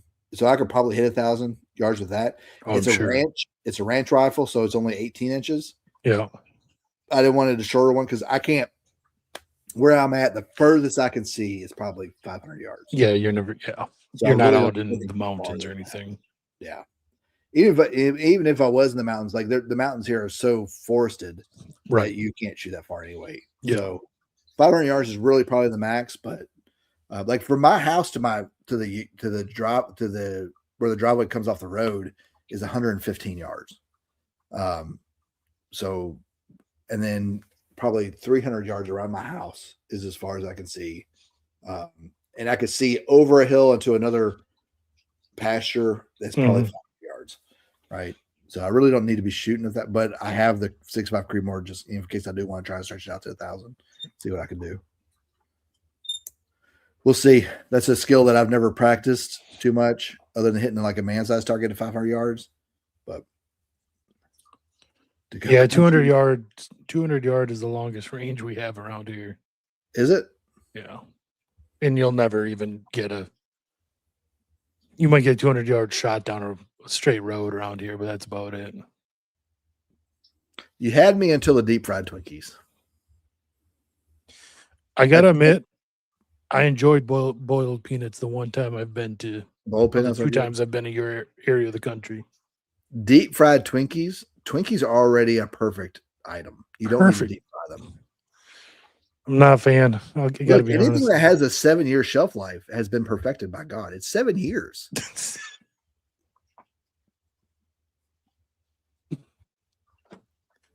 That's why MREs fall short at like what 3 or 4. That's right, because they're of the devil.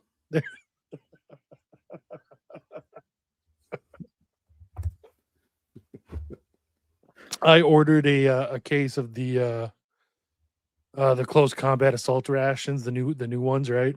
Yeah. And so it was a case of 10, and it took a while to open them, and I opened them just and was going through them, and Hope picked out one that something on the inside had broken open, but the outside was still contained, but like something happened inside that case. It was growing something living in there, and it was not good. She showed me, and I'm like, oh, like it looks so terrible. That's good protein right there. But so down here you can get regular boiled peanuts, or you can get spicy, yeah, or Cajun, depending on where you get. I was gonna say, I think I always saw them as Cajun. And when when you go to I don't know if y'all have Texas Longhorn or whatever up there, or Longhorns or Texas Roadhouse, that give it the peanuts, but boiled peanuts you can eat the shell. The shell, yeah, they're soft. You don't have to spit them out. You can eat the shells. You kind of put a couple in your mouth and you kind of just suck all the salt out of them, and then kind of just chew them. Yep. This was the first place I ever had peanuts and Coke too. You ever tried that? No, I've get salted peanuts, yeah, and get a Mexican Coke with in the bottle. Yeah. And you take a sip out of it, give you a little bit more, and then put a whole bag of salted peanuts in there and drink it. It will change your life. Shell, in the shell or out of the shell? Out of the shell. Out of the shell. Out of the shell. It'll change your life. Really? Mm-hmm. Might have to go to the store tomorrow. Yep, it's good. Let's see. Look, I'm going to tell y'all right now. I do. Here in Alabama, we have some really good Mexican restaurants, and you know they're good because only Mexicans go there. We have some really good ones because they got all the meat the whites don't eat. That's right. That's right. Twinkies, Kool-Aid, and watermelon and love. I thought Ocean made that comment. Let's see.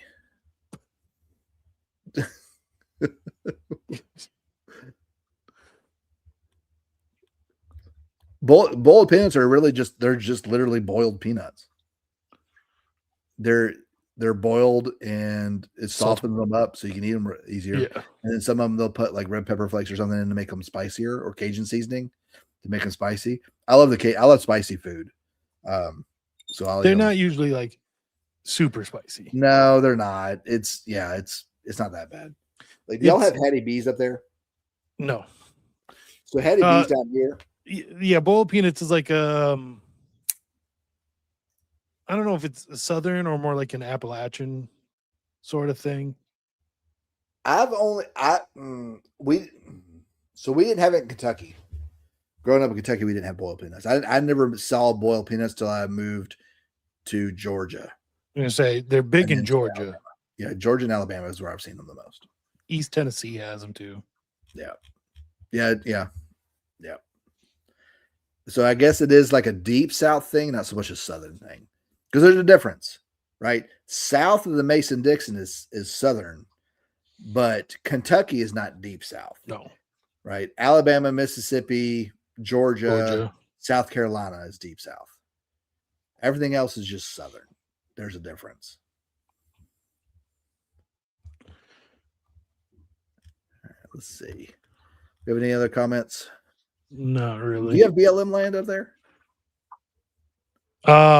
So national forest land, like Okay. we are right in the middle, or right on the edge, I should say, of the Superior National Forest in the boundary water. So literally like one side of our town, you go that direction and it's all private. You go the other side of town in that direction, it's all national forest for 100 miles. So it's actually really nice because you can go hunting, camping, basically do whatever you want out there. Make sure you're wearing your orange when you're hunting on public land. Oh yeah, yeah, for sure. Like on my property, my 40 acres, I don't have to worry about it. But I used to go hunting public land with my dad when I was younger.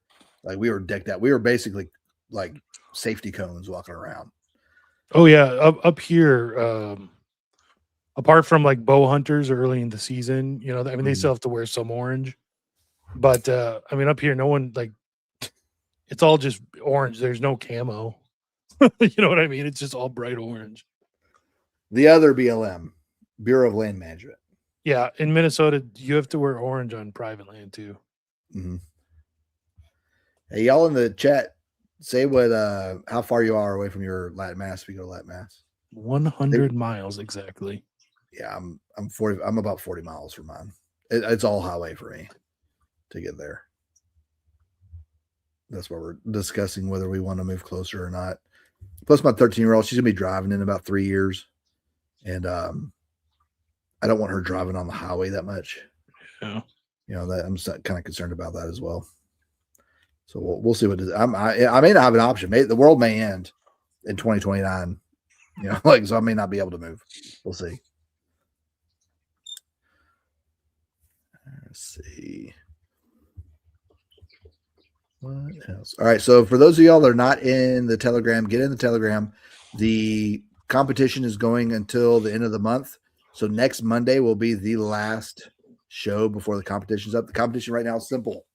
It is build a get home bag and do at least a 30-second video on it in the Telegram chat of why you put in there what you put in there. I don't care what you have in there. Just have a reason for why you put it in there. Right. And then I'll select a winner randomly.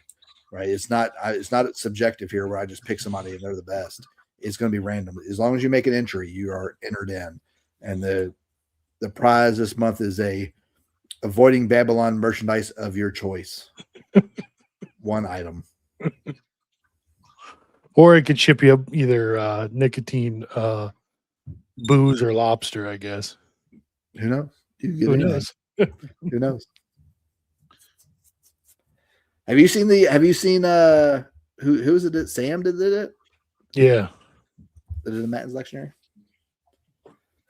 Rob pressed the back button on his thing again. Yeah, just got mine the other day. Oh, okay. I don't have time for that. I really don't. Like I can bear. Like I try and do the Little Office of the Blessed Virgin Mary, and that's about the most I have the time for. Yeah, I mean, Matton's is the longest of the canonical hours. Yeah, that's like a single man's game, or like you hate your family. But okay, so the lectionary though, it's not all the prayers that go with the readings; it's just the readings. Yeah. So it's like, so I have the bookmark here for the Feast of Saint Joseph, right? It's a page and a half of reading. You could do that. That's not bad. No, not at all. That's shorter than Divine Intimacy. And it would accomplish what you stated about needing to read more scripture, because the first On that day, the first 3 lessons come from Genesis. Then it looks like the remainder of that day comes from a sermon by St. Bernard, What hour is Matins normally prayed at? like 3 a.m. Yeah. But once would again, not- this is just the readings, right? Because the Yeah. Matins has a lot of sermons from the fathers and Yeah. doctors of the church. Yeah, So I may get that then. Tell Sam to send me a copy, and I'll review it. Or I'll buy it. I'll buy it. I didn't. I even bought my own copy, and I could have had Tan send me one for free. Look, I just need to fill out my bookshelf better so I can be a Wait, proper trad. is this for real? Sam's family invented invented Tabasco sauce? No way. You know where Tabasco sauce? So the family who started Tabasco sauce is the reason that we have Nutras. The reason we have what? Do you know what a Nutra is? Nutria? Yeah. Is that it's like that animal that you can eat for Lent? I mean, can you?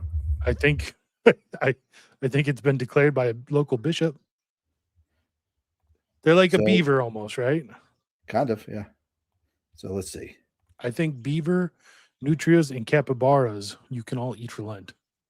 Here we go. Let me zoom in a little bit.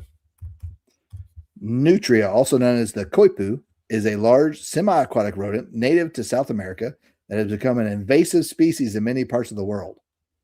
Right? So the family who brought in the nutria is the family who started Tabasco sauce. And they brought in the nutrias for their coats to make basically like, fur coats out of them. Well, then a hurricane came through and busted out their pens, and nutrias got everywhere. Until 9/11, the job of the U.S. Marshals in Louisiana was to kill nutria. Then 9/11 happened, and the Marshals had to be given a different job. It's a little bit of lore for y'all, in case you weren't aware. I got that from an actual U.S. Marshal who is recorded for killing over 1,000 nutrias. Wow. Yeah. So thanks, Sam. Got the Chipotle Tabasco. I introduced my kids to Chipotle for the first time this weekend, So did we. and my daughter is addicted. Really? My oldest, she loves it. In fact, it's funny because she asked for light sour cream, and I've never seen a bigger scoop of sour cream in my life. It was swimming in A sour whole cream. ladle of the. It was. I was like, how did she not hear her? Like she said light sour cream, and she must have said she thought Lots. she said all the sour all cream. the- It was. I laughed so hard. My daughter liked it. My 2 boys just kind of picked at theirs. So I don't know. That build your own tacos for the kids is amazing. That's what we ordered them. And like Maddie ate all the meat. Yeah. Iggy ate the chips. My daughter ate my wife's.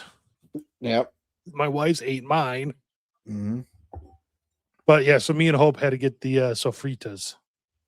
Since we're both doing the meatless Lent. That was. Oh, you're doing meatless entirely? Yeah. Wow. It was. That's It hardcore. was me. I'm just doing the sofritas are okay. It's like tofu. Right. Yeah. It just takes on the flavor of whatever it's in. Mm-hmm. It's just the consistency is a little weird. Yeah, I've had it before because I'm only doing Wednesdays and Fridays. Like Wednesdays and Fridays, I'm abstaining and fasting, so I'm eating 1 meal a day on those days. Yeah. I'd have a hard time doing a meatless Lent because my kids won't eat that, right? Like they love a burger or whatever. In fact, Do you know how many burgers how many half-eaten burgers I would have eaten after my kids didn't eat the whole thing that I've had to throw away this Lent? So, I'm making burgers on Thursdays, and my burger recipe is basically it's ground beef. Yeah. I put in a tablespoon of sour cream per pound of ground beef. Yeah. Put in chopped up bacon, like a not cooked. Yeah. And basically a pound of shredded cheddar cheese. Sweet. And I make smash burgers out of it. Ooh. And some salt and pepper. Man. And because when you put it on especially you put it on a Blackstone, and it gives it like a nice crust Yeah, man. on it. Man, it's so good. My kids tear it up. Thanks. You're welcome. You're welcome. Thanks for that extra penance there. I'm adding to your penance for you. You're welcome. Hey, if y'all ever come down to visit, I'll make y'all some burgers. I will eat them. That's for sure. And it's made from our cows, so That's awesome. it's organic and Are they grass fed? Yep. Grass fed beef has. We don't do any grain fed at all. So much a better flavor to it. It really does. Yeah, our steaks are phenomenal. My wife makes a really good steak from our cows. There's one of the UPS guys in our area. He just retired from UPS because he's got a ranch where he does his own cows and pigs, and every other year I'll buy like 50 pounds of ground beef from him, and man, the flavor in it is just, you don't even realize what beef really should taste like until you get beef like that. The biggest difference I've seen is pork. The pork from my pigs is so much better. Like, I didn't like pork chops growing up. I hated pork chops because it was like pork jerky. Right? It was like real tough. My wife doesn't like pork because of that thing. She likes bacon, she likes ham, but she won't eat a pork chop really because of that same reason. She'll eat my pork chops. Will she? My pork chops are when we make pork chops, my wife makes them in the crock pot, and my kids fight over who's getting the fat. Ooh. And my kids don't like fat, but they will fight each other to get the fat. They're so good. So now like I won't buy pork from the store at all anymore. Like, it's just not even the same. I'll have to try get her some actual pork and see if she likes that. I do anywhere between 3/4 to an inch. About perfect. That's about what I do. And I only like ribeyes. My wife likes sirloins and like New York strip. It's not enough fat for me. I like a ribeye. The ribeye is the best cut of steak. Have you tried the getting them cut the top sirloins like picanha style? Picanha style? What the hell? So picanha is it's what we would call top sirloin, but it keeps the fat cap on. It's a Brazilian cut of steak. But so think of a sirloin, but with a thick fat cap on one side. And it's still not as good as a ribeye, but it's pretty good. It's my second favorite cut of steak. And a lot of people don't understand, most of the flavor for a steak comes from the fat. Yes. Right. Which is why people love Wagyu, because it's marbled with fat. Mm-hmm. And to be honest, and just so y'all know, unless you're in Japan, you're not getting true Wagyu. Right. Right. It's not at all. In fact, most steaks you get at restaurants is Frankenmeat. It's a bunch of meat glued together. Right. You're not even really getting a real steak. But one of the restaurants we like to go to, when it's just me and my wife, Ruth's Chris is a good steakhouse that you'll get a really good steak from them. Did you see they just came out with a new dress code? What's the dress code? Oh, they getting the Canadians in there? Huh? In the restaurant industry, black people are called Canadian. Oh, I was unaware of that. Because as in, hey, don't sit that family of Canadians with me. Up here, we get quite a few Canadians. So, hey, it's probably the same thing. Canadians don't tip. That's true. Yes, but that is exactly why. There's always been a dress code. When did they just have to publish it now? Yeah, basically. Yeah, Wagyu is an unhealthy cow. That is correct. I don't care. It tastes amazing. You can't get Kobe beef here in the United States either. That's not real Kobe beef. The stuff that comes from Japan with the certificate? Yeah, it's not. When you get it here in the States, it's not actually from Japan. Well, but you can have it shipped from Japan. Yeah, but it's going to be so expensive. You're not buying it. What you have at like Costco is not. No, I'm not talking Costco. I did once have Kobe steak shipped from Japan, and you're right. It was a one-time thing. Yeah, never again. Yeah, people from the Commonwealth. Is that what we're saying now? The Commonwealth. Wait. Are we talking about actual Canadians with that one, or is that another euphemism? North Africans, as we call down here we call Canadians Northern Mexicans. Northern Mexicans. Yeah. Snowbacks. Aussie Wagyu is a contradiction in terms because Wagyu only comes from Japan. I'm sure they just mean they're genetically Yeah. that cow breed. Yeah. All right. What else we got? We've been going on 2 hours. Yeah, we're a little over 2 hours. All right. We got any other questions before we get up here? I will talk to Mike, see if we can get him on for next Monday. That'd be cool. I I'd think love he'd be that. a good one on. Go over that area intel, area handbook, intel area familiarity, whatever. We'll go over that maybe. You have the book in front of you. Don't you? I know. Hold on. It's under my other stuff. Where is it? This one. Area the Intelligence Handbook. He did another one called the SHTF Intelligence Handbook. That was really good. So I did so in Murphy, North Carolina, they used to have a conference there called Mountain Readiness, and now it's moved to somewhere else. And I think what's his name from Brush Beater does it now. But I did a conference there.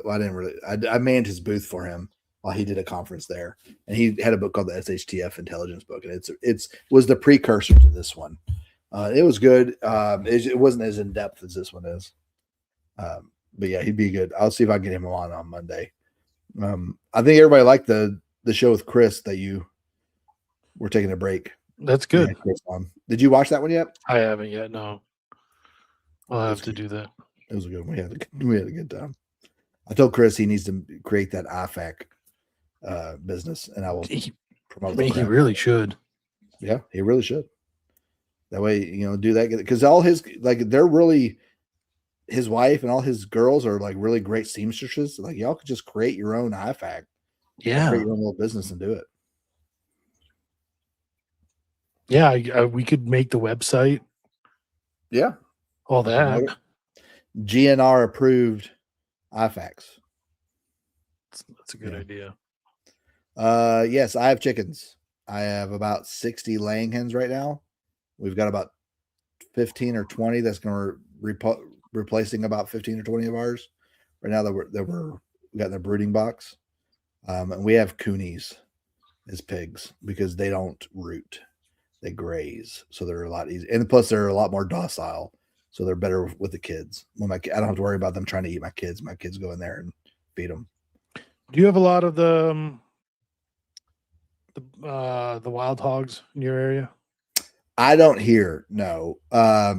East of me, across the border in Georgia, it's a bad problem. Mostly because of the urban sprawl happening that's pushing them out in Georgia. Eventually they will come here, but we've got so many farmers here that love their firearms that I don't think there'll be an issue. It'd be fun, I think, to try hunting them. Man, especially if you can do it in like a helicopter. Yeah. Like 300 blackout suppressed or something. Or maybe even get like a FRT on like a belt fed weapon, man. That'd be awesome. Yeah, one of the Lima 6s. Yeah. With an FRT on that thing. Yeah. Like I've thought about buying a 249, like a civilian version. Like as soon as they have an FRT for that thing, man. They're like 10 grand, dude. Yeah. At least the brand new ones from FN are. Yeah. Let's see. What Paul say? Plus, Adrian has all the night vision. They're basic right, so you shoot them at night. Yeah. So my biggest issue right now is coyotes. Right now it's coyote mating season. So I have to be on the lookout for coyotes. I've seen them in the yard at like 3 p.m. in the afternoon. And I didn't have a rifle on me at the time, so I couldn't do anything about it. But yeah, right now coyotes are the issue. Feral hogs, because even just if one of my pigs got out within 6 months, it would be unrecognizable. Because within 6 months, tusks and hair. Exactly. They completely transform within 6 months. So, and they're not good to eat, especially the males, because they fight so much. They have cysts everywhere from their fights.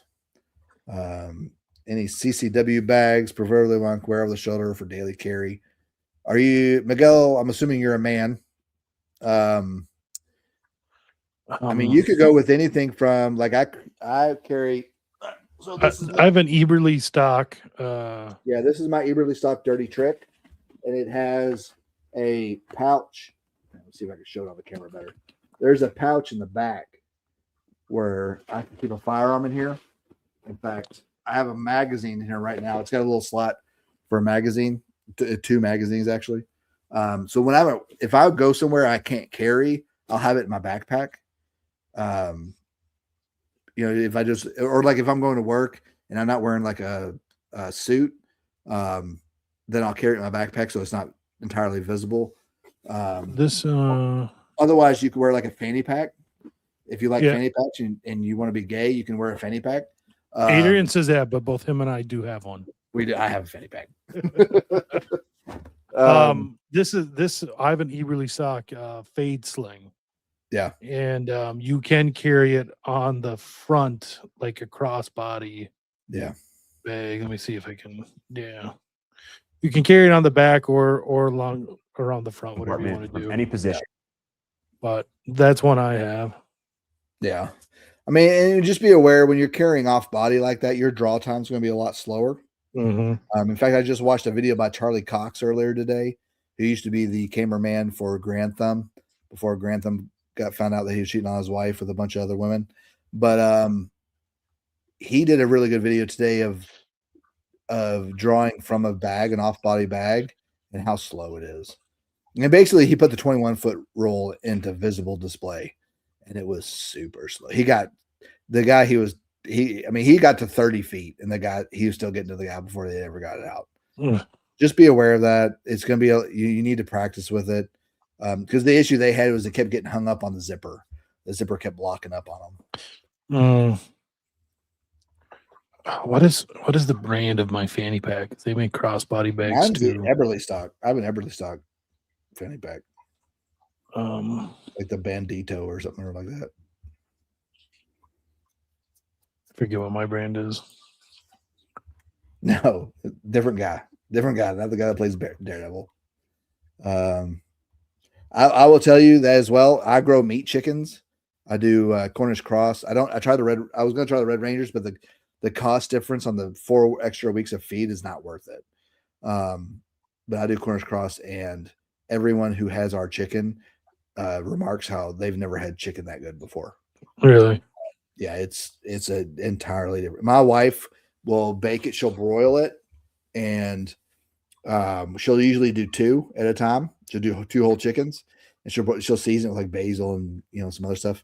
And we'll have one that we'll eat, and the other one we'll piece out and make stuff with, like chicken salad or whatever. And like, people remark that our chicken's the best they've ever had. I do about anywhere between 50 and 100 chickens a year for meat chickens. Why are you doing an 8-inch AR-10? You might as well do a 8-inch 300 blackout. Yeah, I process all my chickens myself. Well, my family. I don't do it all by myself. That'll take forever. But we have families come over from church too, and we'll give them a chicken or 2 to bribe them, and they love it. They come over and they get free chicken out of it, and they get to spend a day, and we feed them lunch and stuff, and we make a day out of it. So it's a good community building event. All right. Any other questions before we get off here? I need to eat something because I'm getting a little lightheaded from this peanut butter and jelly. Forgot to eat dinner. That would do it. Well, like I told my wife to get pizza for the kids, and I just can't eat pizza anymore because it does not sit well with me. Because we're 80-20. We're 80-20. We're 80% organic, 20% not. And whatever they're doing with these pizzas, man, it's just my body does not like it. It rejects it completely. Yeah, we have a plucker machine. I have a Yardbird, I think is what it is, the metal one. And I got it for like $200 used. And I've had to replace all the rubber fingers in it. But other than that, it's worked great. I've shocked the crap out of myself with it too. Because it has like a little breaker in it. And sometimes if the GFI sets off, you have to hit it. Well, the rubber button on it has come off. And so if you hit it, it's just connecting to you and God. And so it'll shock the crap out of you. It is the flour in the dough. That's 100% what it is. We have a really good pizza restaurant here called Capella's, and they get all their flour from France, and that's about the only pizza I can eat and not have any issues with. Because flour from France doesn't have the gluten and The GMOs and all that. Yeah. Did you ever get your Hoplite flashbang? I did not. I have not ordered it yet. Oh, I Have thought you you? did. I was No, going to, but then I forgot. I haven't ordered yet. I was debating whether to do that or just go and get my license through IWI and getting some real flashbangs. Get the real ones. Yeah. Now, if Hoplite wants to send me one, and I'll try it out for them. But that's a little much to be paying for a trainer for me right now when I can buy the real thing for $70. That's true. And it's one use, but I mean, I'm not going to use that trainer that often either. Oh, here. Hold on. Whoever was asking about the bags, the concealed carry bags. This is the brand I got my fanny pack from, but they do crossbody bags. So this is meant to be worn, where it's like here on you, basically. That looks nice and European and gay. It does. I mean, there's a reason why I have the fanny pack and not that. Yeah. But that is an option. Yeah. That's You want it. tightshoots.com. Tight shoots. Yeah. Yep. All right. No more questions. All right. I think we're going to end it there. We will get in the Telegram chat. Have you posted the link to it at all? I'll post it right now. Yeah. Let me find it. Post it. So get in the Telegram, get into the competition. The only thing in here, the goal is I want y'all to build your own get home bag and think about it, right? A bag that you have set aside and ready for you. If something happens, you can get home, right? And I want to help y'all to get in that mindset of, if something happens, I have what I need to get home. So get in the competition, create a 30-second video. We're in the last week and a half of it, right? Which is probably when everybody's going to do it now because I need to do it this week. Everybody's a procrastinator. But get in there. And like I said, the winner's going to be randomly drawn, guys. So there's no reason not to do it. Just put your entry in and explain the 30-second video of why you put what in you want. And I don't care about that. Just explain why you did it. Like, it's not, you can't be wrong. Like if you put in there, hey, I put a bunch of Skittles in there because I need to keep my blood sugar up to get home. Like that's a good enough reason for me. At least you thought it through. Right? Like what you did. But just have a reason for why you did what you did. Aren't you in the Telegram, Ghost? Yeah, you're in the channel. Yeah, you can join. Just put your entry in. We didn't have we already answered that. Good. All right, but yeah, get in Telegram chat. Other than that, we have a lot of shared information on there. We have our own resident autist in there who gives us all the intel because he watches all of it. He's a good source of information. We have a lot of good discussions in there. What do you have in your hand that sounds like you've been in a like Nightmare on Elm Street? Is that what it sounds like? Where he's like scraping along the pipe? It's just just okay. Well, I was gonna say also like a hallway chirp. Oh, sure. An urban cricket. No, it's just yeah. I need to WD-40 it. It's just it's the Ken Onion. I probably had this thing 10 years at least. It's probably my favorite knife. Because I don't care if I lose this, so it means I'll never lose it. Of course. But it's probably my favorite knife. I've carried this thing more than anything else. But yeah, I'm just sitting here playing with it entirely. It's probably with that squeak you hear all the time. Yeah. Because I had to tighten the washers on it or the nuts on it because it was like super loose and it kept coming out. But yeah, that's probably what That'll do it. Well, I'm just playing with my knife. That's all it is. All right, y'all join the Telegram. There's a lot of good conversations happening there, a lot of good knowledge transfer. I'm in there and I answer questions whenever y'all have anything that somebody else doesn't answer. If I've got the answer to it, or at least I'll direct you to the resource for it. Rob's in there pretty frequently too. So just y'all get in there, meet other people near you. See if you can find other people near you, start creating that community like we talked about earlier. But other than that, guys, see you in the Telegram, and we'll talk to y'all next week.